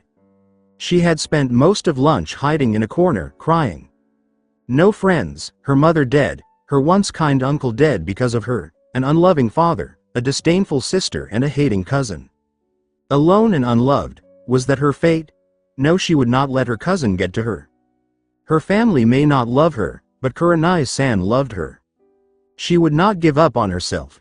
Naruto-kun never gave up, no matter how many times he fell. And so, when the bell went, she washed her face, dried her eyes and gone back to the classroom, with nobody the wiser. And then he had walked into the classroom. Hinata took a deep breath and released it, feeling much of the tension that she had been holding on to flow out from her body, smiling a little as she heard the conversation between Naruto and Iruka-sensei. When she opened her eyes, she was greeted by a shock. Naruto was looking at her. At her? Hinata watched wide-eyed as he came towards her, his bright blue eyes never leaving her face. Naruto stood next to the empty seat next to Hinata and smiled. "Hey Hinata," he asked quietly, "do you mind if I sit here?" Hinata shook her head and turned a bright red color. "That's fine, Naruto-kun. I'd love it if you could sit next to me." He gave her a real smile, which made her face turn a shade of red that Naruto had never seen before. Then he sat down. Hinata chanted in her head, "Don't faint, don't faint, don't faint, don't faint, don't faint." Slowly, the color of her face went back to being pink. In order to calm down, Hinata took a few deep breaths. Then, she smelled Naruto without meaning to. Ramen, sandalwood, a little smoke, and a hint of cinnamon. When Hinata caught her thoughts, she went back to a red color right away. It was screaming, "Don't faint, don't faint, don't faint, don't faint." She wasn't able to calm down yet when the person she liked leaned in close and grabbed her hand. "I'm really happy to see you today, Hinata-chan," said he. Hinata just looked at Naruto. "He called me Chan. I feel his hand on mine." Hinata passed out. Naruto laughed. He was very happy that his friend was still alive. He smiled and looked at his classmates, ignoring the people who were being shot at. Due to his mistake, Sasuke was sitting in the middle of a desk, with Sakura and Ino sitting on either side of him. They were now fighting over his head for him. Like always, Choji was eating a bag of chips, and Shikamaru was sound asleep on his desk. While talking to Akamaru, Kiba looked bored, and Shino was just being himself. With a smile still on his face, he turned around to look at Iruka Soshi. "Naruto. What happened to Hinata?" Naruto looked like he was scared. "I don't know, Iruka-sensei. I just talked to her and she went all red then keeled over. Do you think she may be sick?" She let out a sigh and went back to the lesson. "Don't worry about it. Today we're going to start the henge." Naruto paled when he realized the one thing he had forgotten to think about when he went back in time. He would have to go to academy school for at least 2 more years. Shit. He went back to Iruka. The henge is a pretty weak transformation genjutsu that only changes how someone looks. It doesn't change their body in any way. Any questions? Naruto's hand shot into the air, which surprised Iruka. "Yes, Naruto." "Iruka-sensei, does that mean that if you use the henge to make yourself taller or bigger, then you'd actually still be the same size?" "That's what I just said, Naruto. The henge is an E-rank genjutsu. What you're talking about is what is known as a true transformation. It would involve redistributing and actually increasing your body mass with chakra alone. The only ones capable of doing anything like that are the Akamichis. But even they can't change their appearance at the same time. A technique like that would be at the very least an A-rank ninjutsu." Naruto lost his train of thought as he remembered changing into his 16-year-old self and running with complete control. He also remembered the fight in which he turned his clones into rocks that fell from a high place and didn't break up, and the final moment when he had Sasuke throw him as a windmill shuriken. He did what he could. He laughed and threw his head back. Naruto couldn't hold back his laughter. Everything about the situation was hilarious. As an 11-year-old student at the academy, he had created an A- rank move that was thought to be impossible. After that, he used that method for 5 years without knowing what he was doing. However, what made it really funny were the reasons he had messed with the henge in the first place. The Oryoke no Jutsu and I'm not going to translate that. You should know it. He was just looking for a way to make it more realistic. Sigh. It really is the ultimate technique. Plus, he could never get the genjutsu right the first time he tried it. Iruka told him over and over that he was using too much chakra. But his henge had always used a lot of chakra. He could do a lot of things with this. Think of all the tricks he could pull off. His laugh changed tone as this thought went through his mind. Iruka tried to stop Naruto from laughing by saying, "Naruto. Naruto. It was not working, and the blonde began to laugh meanly. Naruto. Iruka said, and she nodded happily. His contribution to teaching was the demon head jutsu, which was very good at quieting down even the most rowdy students. In fact, the Hokage had asked him if he would teach it to the other Chunin teachers. Iruka had said no because she was afraid that someone would abuse the jutsu. Iruka was then begged by Sarutobi to teach him the jutsu because it seemed like the only way to get Naruto to behave. Iruka agreed, but with one catch. That was around the time Iruka began taking Naruto to Ichiraku's for the first time.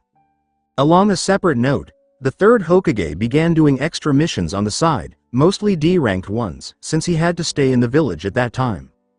When his former teammates asked him why he did what he did after catching Tora, whom he had grown to hate very much, he muttered something like, "Need more money to throw into a bottomless pit."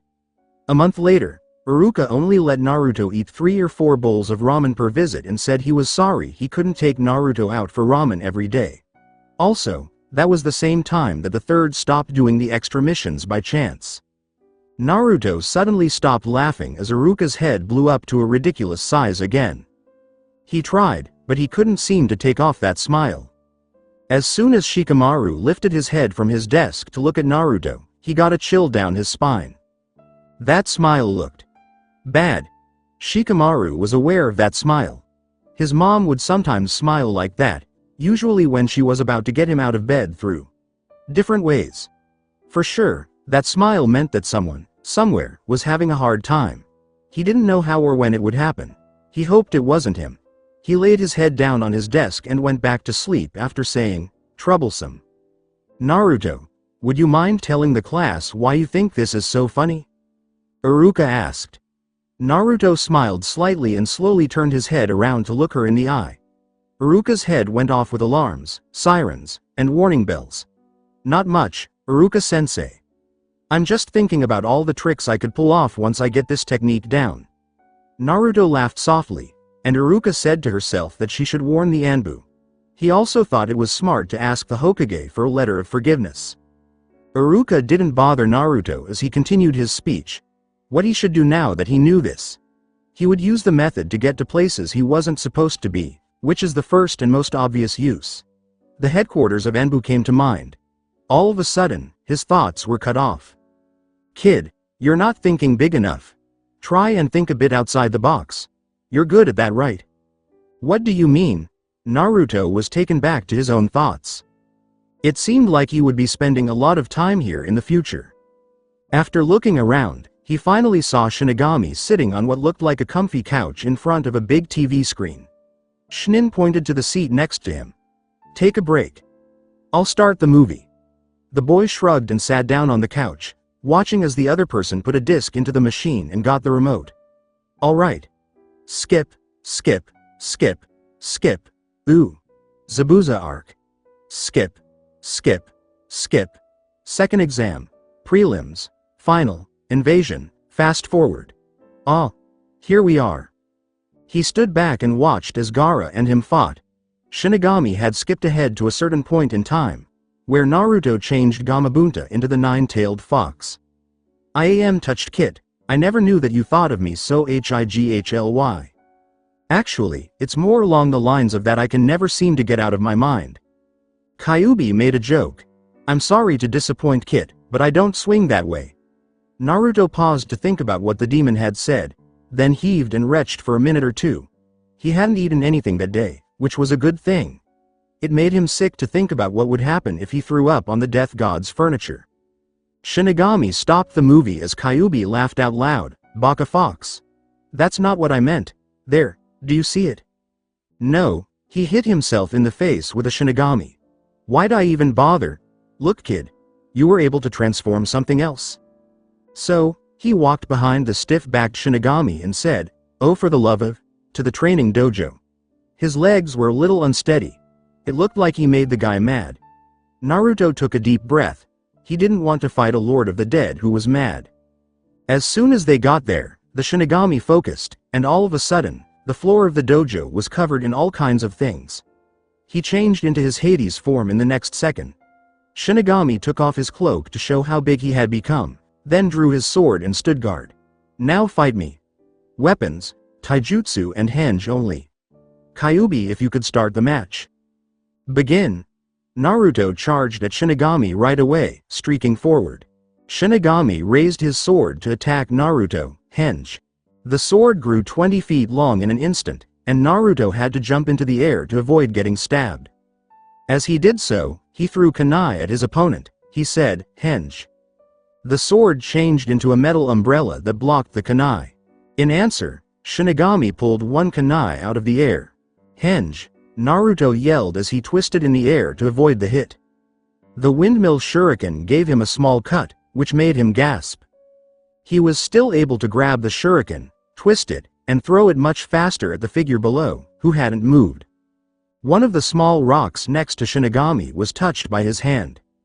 Henge. A wall of stone appeared in front of him to block the weapon. While on the ground, Naruto was almost in range. He threw 4 shuriken to show him the way. It was like Shinigami was moving his hand slowly but surely, touching each one and whispering, henge, with each one. The flowers hit the ground. Now that Naruto was close enough, he hit the Shinigami in the head with a sharp kick. Henge, he said, but the kick went through the air and the Shinigami fell 2 feet. He said it again while putting his hand on Naruto's shirt. The sudden weight of Naruto's shirt made him trip and fall. He yelled, henge. For henge, he yelled, changing it back to what it was before while he used the fall to move into a sweep kick. He said, henge. The kick hit nothing again, and Shinigami turned into a small black cat that fell 3 feet to the ground. Right away, the cat ran through the small space between Naruto's legs. He stopped moving when he felt the point of a kunai hit the back of his head. He slowly turned around and saw Shinigami giving him a small smile. He said, henge, and this time it was a firm word. With this technique, you can control the weight, the shape, the very form of the objects around you. You can use it to change your shape into something smaller, larger, something with claws, something with fangs, something with wings, something with gills. The possibilities are endless. This has the potential to be one of the few techniques where the only limit it has is that of the user. The only limit the true henge has is your own imagination. As he finished, a burst of smoke occurred as every object went back to normal. He thought about many things. He had just been smacked in the behind by a god, but that didn't mean he had to take it. But it showed him that the henge could be used for so many things that Naruto could hardly keep track of them all. The method could not, of course, do everything. Naruto, Shinigami, and even Kyuubi had been trying for about 2 hours and a half to work out all the rules for the technique. Kyuubi surprisingly knew a massive amount about the whole thing. He said that many kitsune like to change into many different forms to mess with mortals. This made Naruto wonder if the Kyuubi had given him some kind of special power after all. A few things got in the way, which could have made it go faster. To begin with, Naruto had been thinking about something else for about 10 minutes. Why? Okay. Hinata was awake again. Naruto quickly promised to tell Hinata what had happened. Hinata paid close attention to everything he said because she liked the sound of his voice and knew that he cared enough about her to take the time to help her. She could even answer the questions Iruka-sensei had asked her afterward. As a teacher, Naruto was proud of how well he did. What kept them busy the longest, though, was when Arlia showed up after finding her husband. It looked bad. Going back, there was a bright pink door with flowers and hearts on it that appeared out of nowhere in the middle of Naruto's mindscape. Shinigami turned pale right away and slammed the door shut by throwing himself at it. With a wave of his hand, chains that pulsed with a strong black aura closed around the door. Shinigami let out a sigh of relief and turned around. As he looked into his wife's eyes, the last of the blood in his face ran out. Arlia. What are you doing here, my love? Arlia took a deep breath and closed her eyes. With a snap, she opened them to see 2 angry gold orbs. The Lord of the Underworld jerked back when she looked at him. Dear, I think you know why I'm here, the Death God said in a sad voice. Arlia got taller, scarier, and more creepy all around. This, my love, is a reckoning. After being in pain for no reason for 30 minutes while Kyuubi laughed his ass off, Shinigami was able to send a message through his slightly crushed windpipe and the foam that was starting to form at the corners of his mouth. Even though it was hard to read, Naruto was able to understand a few words of what he said. No one could hear what he said after, "Sent boy, back time. Girl lives. Here help him. Her." It worked, though, because Arlia stopped squeezing him and instead gave him a playful kiss on the cheek. "That's my husband, always trying to make me happy. I love you," but she pulled painfully on his cheek. "If you ever leave this world without telling me about it again, especially when I have plans, I guess I'll leave that up to your imagination," she said. She knew that the death god's imagination was much more cruel than her own. She let out a big sigh as she got off of him. "Now, I'm going to have to punish you, even though I hate doing it," Shinigami said with a big smile. Shinigami swallowed hard and said, "No, not that kind of punishment, pervert." Naruto spoke up at this point. Arlia looked over and saw Naruto for the first time. "Wait, didn't you just punish him?" Naruto smiled so big it looked like it didn't fit on his face. "Oh, hi there, sweetie, it's good to see you again. Happy are you?" Arlia waved her hand indifferently to turn down the praise. "Alive, thanks to you." He told him, "Don't thank me, young man. You were the one who got all the power to send yourself back in time. You caused quite a stir in the court of the gods by doing it too." Naruto laughed off his accomplishment. Arlia, Shinigami, and Kyuubi all laughed together and said, "Oh, that was nothing." It was surprising that Arlia's was the loudest. Naruto made a face. "No, really. I had a clone on the way back to the village from Takigakure with a bottle of hero water. Only thing is that the clone had to go a bit slower so that it would be sure not to disperse. Unfortunately, my clone wouldn't have been able to make it in time, so I had to go without it. But if I had it, then put Sage Mode on top of that, I could have multiplied the amount of chakra I had by about 50 times. Full silence greeted this statement. "Kid," Arlia said in a serious tone. "You have no idea how lucky you really are, do you? Know why? Sweetie, I was already arguing with my father to let you live and not cause your immediate death. He was thinking a freak lightning bolt. You know that great amounts of power cause a kind of pressure, don't you?" Naruto gave a nod. "Yeah, that's why I can get stones and stuff to rise off the ground when I focus my chakra." Arlia said, "Yes. Naruto, if you had 50 times the amount of power that you were throwing around, then every kami in the court, myself and maybe my husband included, would make a deliberate act, in concert, using all our powers, to incinerate you on the spot, lest the mere pressure created by that power destroyed your world, thereby releasing that power, to destroy that dimension. I'll say one thing though. That stunt you pulled has made you the center of attention of the court of the gods, for a short while at least. No mortal should have such power. It makes kami get scared." "Oh, that's right," Arlia said, changing the subject when her dad was brought up. "We were talking about your punishment, weren't we?" After getting back on track, Naruto asked, "So that wasn't a punishment?" "Oh my goodness, that was just a loud greeting after being apart from my husband for so long without wanting to," Shinigami said in a quiet voice. Naruto turned his head away. He was so beat up, even though he was an all-powerful, immortal being. It was impossible for anyone to ever be able to do that to him, Naruto thought, ignoring his growing fear. When she got back to real life, Hinata used a handkerchief to wipe her nose in a pretty way. "Damn cold. I sneeze every time I breathe."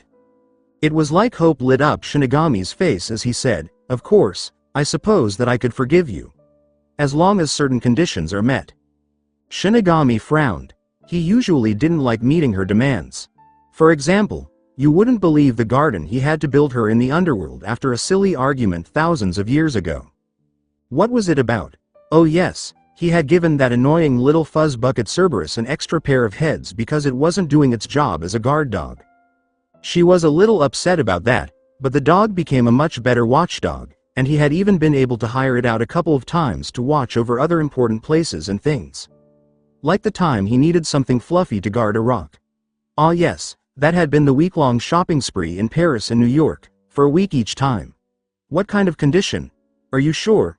he asked, and Arlia smiled at him. "It looks like you guys are going to have fun here, and I want to join in, so, if you let me come along once in a while, everything will be fine." He let out the breath of air he had been holding in. That sounded easy enough, but there was one big problem. I'm afraid I can't do that, dear. Shinigami slowly moved back as his wife moved toward him. Oh shit, she's growing again. He hated this time of the month so much. Wait, hold on. I never said it wasn't possible. I told you I couldn't do it. Arlia shrunk back down to her normal size. Explain. See, sweetheart, the seal isn't really mine. Therefore, I cannot allow you to stay here because it technically belongs to that kid over there. Arlia got a lot happier and said, that's fine, then I'll just ask Naruto. What do you say, sweetie? Could I stay here every once in a while so I can be with my sweetheart? Arlia, if you don't mind me asking, how bad are your punishments? Naruto was about to agree right away, but then he saw Shinigami's beseeching face and had a sneaky thought. Brutal, she said with a grin. The shinobi agreed. And how often does Shinigami take the punishment when there is an easy way out? He did it once. Then it would be very kind of me to help him get out of this mess. Naruto said, yes.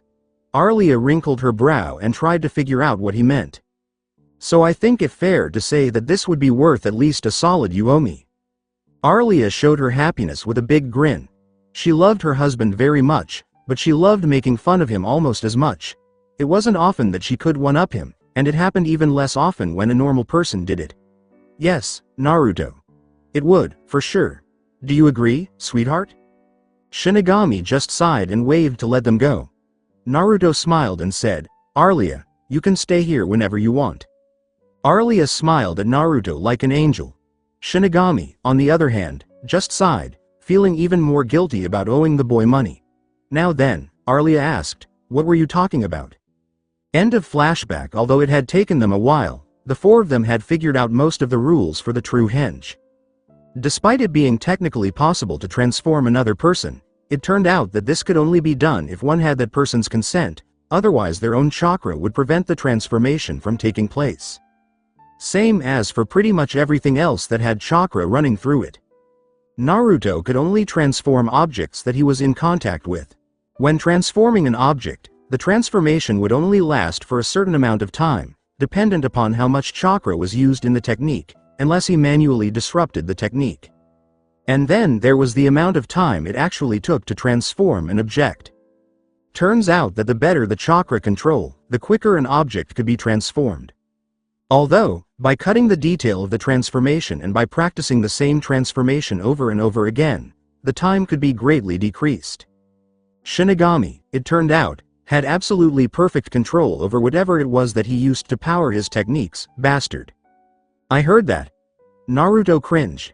Anyway, it would be a while before Naruto could change everything around him into anything in less than a split second. Even longer to do it with no hand seals and no smoke. But the worst thing in Naruto's mind at least, was transforming into animals. Apparently, you needed to know the animal quite literally inside and out before you were able to transform into it. Otherwise something may go in the wrong place and you'll end up dead. Turns out that at the moment the only animal he could safely transform into was a golden fox. A side effect of having the Lord of Foxes living in your gut. Which meant that Shinigami would be forcing him to do the one thing that he hated more than anything else, study. But that would come later. Right now, he had to wait for the rest of this school day till the bell rang. Naruto grinned. Perfect timing. Naruto ran out of the door as fast as he could, but he screeched to a stop when Arlia told him to. He had already decided that it would be best for his health to follow most of her advice without question, so he went up to Hinata and asked her a question. Hey Hinata-chan, he called, trying to stop her from walking off. Hinata just froze up, like a bird staring at a snake. Naruto frowned. He didn't like that analogy, then he brightened considerably. No, like a rabbit staring at a fox. With his own foxy grin plastered onto his face, Naruto caught up with Hinata. Hey Hinata-chan, I was wondering, do you mind if I walk you home? Naruto quickly explained, not like a date or anything, because he was worried that Hinata would get the wrong idea. Shinigami and Kyuubi face palmed together inside his seal, making Arlia look very angry. Naruto continued, you see, I liked talking to you in class and was hoping that I could do it some more. She tried to say yes, but she stuttered the words. It was frustrating for her. Of course, I don't have to do it if you don't want me to. Naruto's voice trailed off in disappointment. Hinata's eyes grew wide. She couldn't let this chance pass her by. Hi. IWW would LL low, she said out loud. Well, out loud for her, like YRCC comp Painy NNN Naruto-kun. She couldn't say that word yet, but she looked up into his bright blue eyes and her heart clenched. Naruto's face lit up. Believe it, all of a sudden, he was dragged back into his mindscape with all of his strength and found himself face to face with the Shinigami, who had turned into his Death Reaper self, with his skeletal hands clenched around Naruto's shirt. Let's clear up one thing right now. I don't owe you anything, so don't even think about starting with that. Believe it, crazy talk.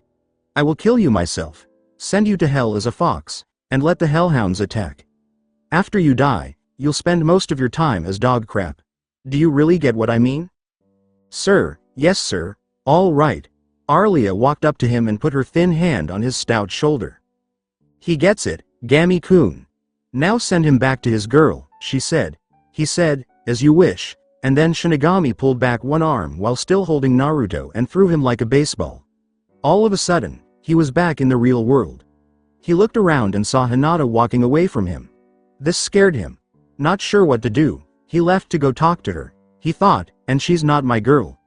Arlia laughed at him. Hinata was leaving with tears in her eyes and her head down. Something new had dawned on her. This wasn't Naruto-kun, and the faker taught her how to tell the difference. The henge no jutsu. Still, he had done some things wrong. When the real Naruto-kun saw that there was a seat open next to Sakura-san, he would have sat down there. One of Naruto-kun's orange jumpsuits would have been on the real person. If Naruto-kun had only heard about the transformation technique once, he wouldn't have been able to explain it so well. Naruto had never called her Chan before. Naruto as we know him would never ask her to walk home with him. Then there were his eyes. It's likely that Hinata knew his eyes better than her own. These eyes looked alike but were not the same. Those eyes belonged to a different person, someone older. They were always big, bright eyes that made her feel like she could lose herself in them, but they danced. The water in those pools never stopped moving. They were always changing. They always had strong emotions that wouldn't stay in check and were always shifting and changing. It only takes a few seconds for them to go from sad to happy to mischievous to joyful to lonely to angry. The eyes of this person were different, no longer an ocean that is always changing. They were harder and more set in their path, and now they looked like sapphire gems. Someone had been through loss and come through it, because these eyes showed it. These were the eyes she saw on Kurenai and Asuma.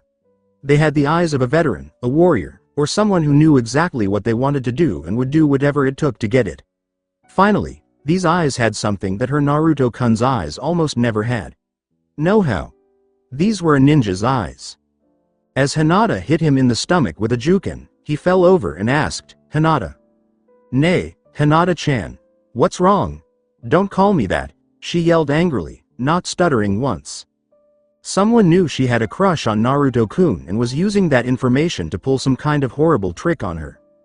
Hinata is usually a very shy and quiet girl who can take a lot of abuse from other people without getting mad. She just gets sad. This was different. Naruto's face was being used to get close to her and make her feel like someone didn't think she was worthless. In fact, they were trying to make her think that he didn't think she was worthless. It was their plan to hurt her. Even worse, they used his face. Hinata wasn't sad or mad about this. She was really mad about it. I'm sorry, Hinata-san. I guess I should have asked you before calling you Chan.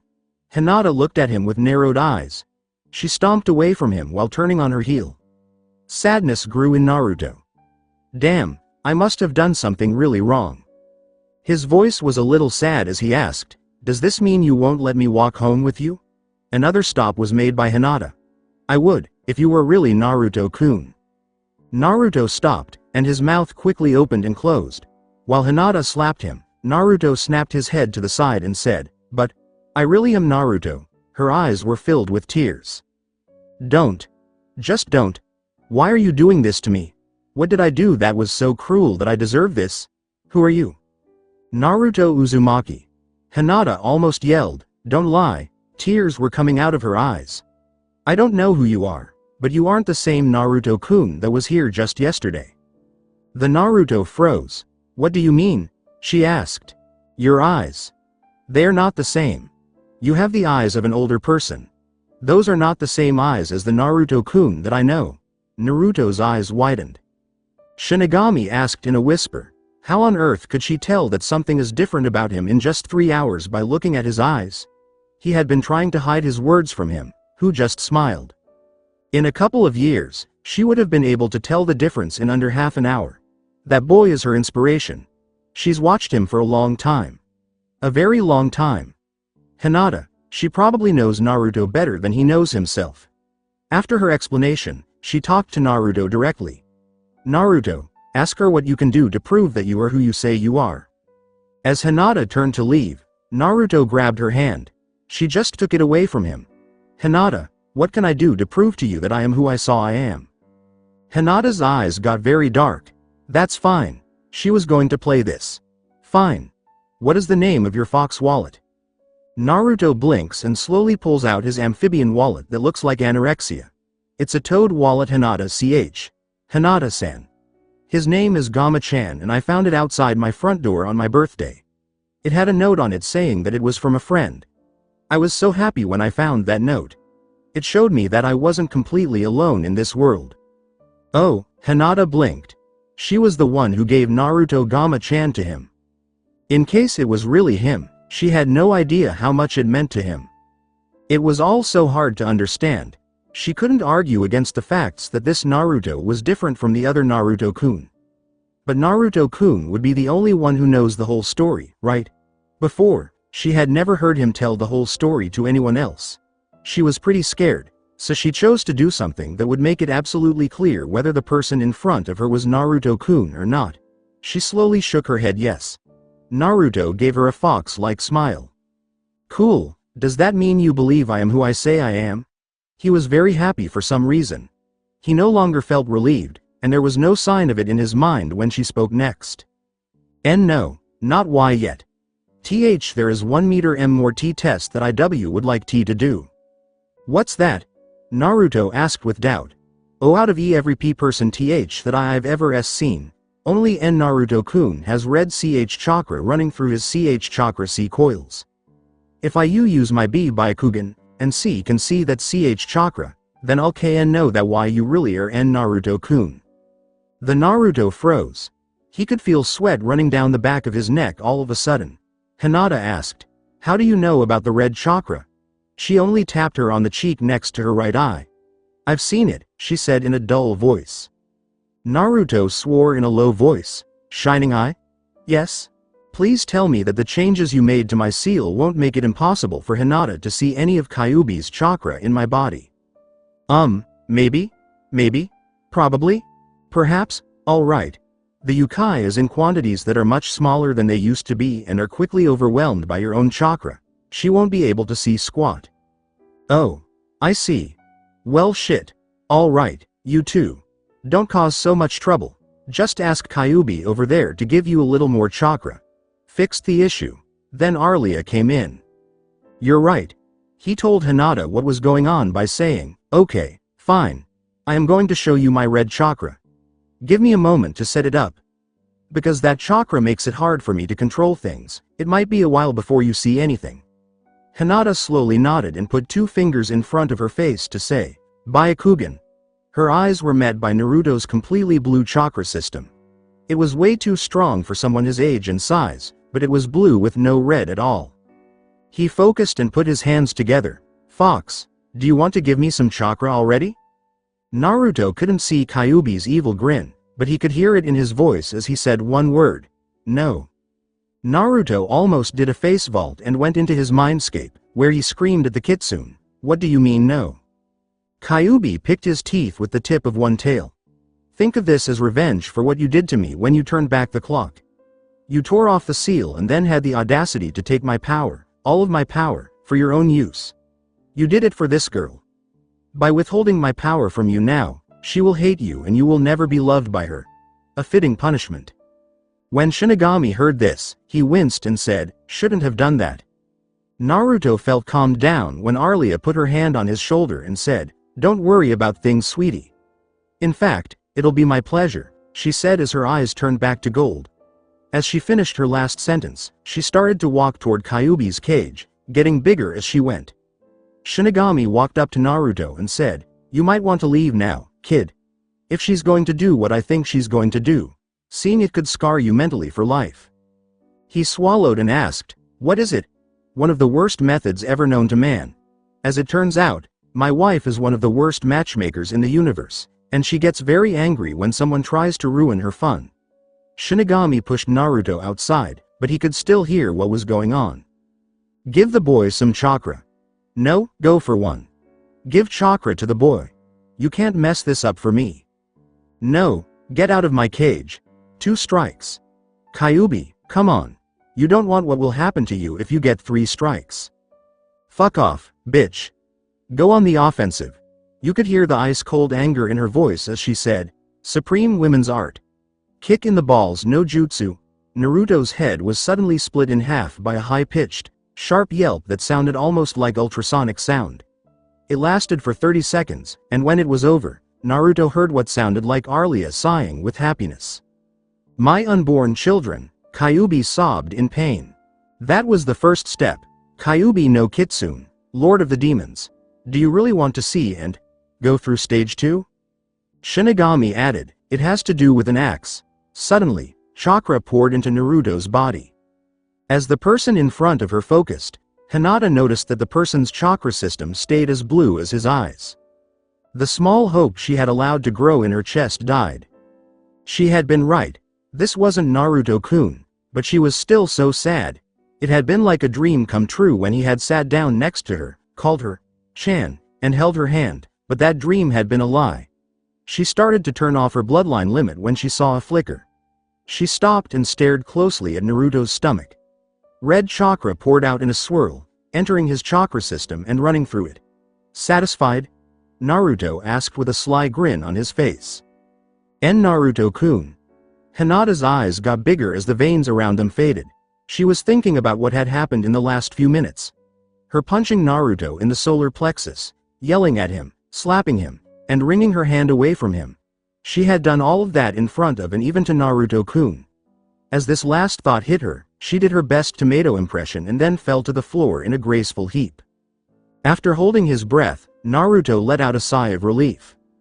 She seemed to believe him, but what should he do now? He couldn't just leave her here. He forced a dramatic sigh and picked her up in a bridal style.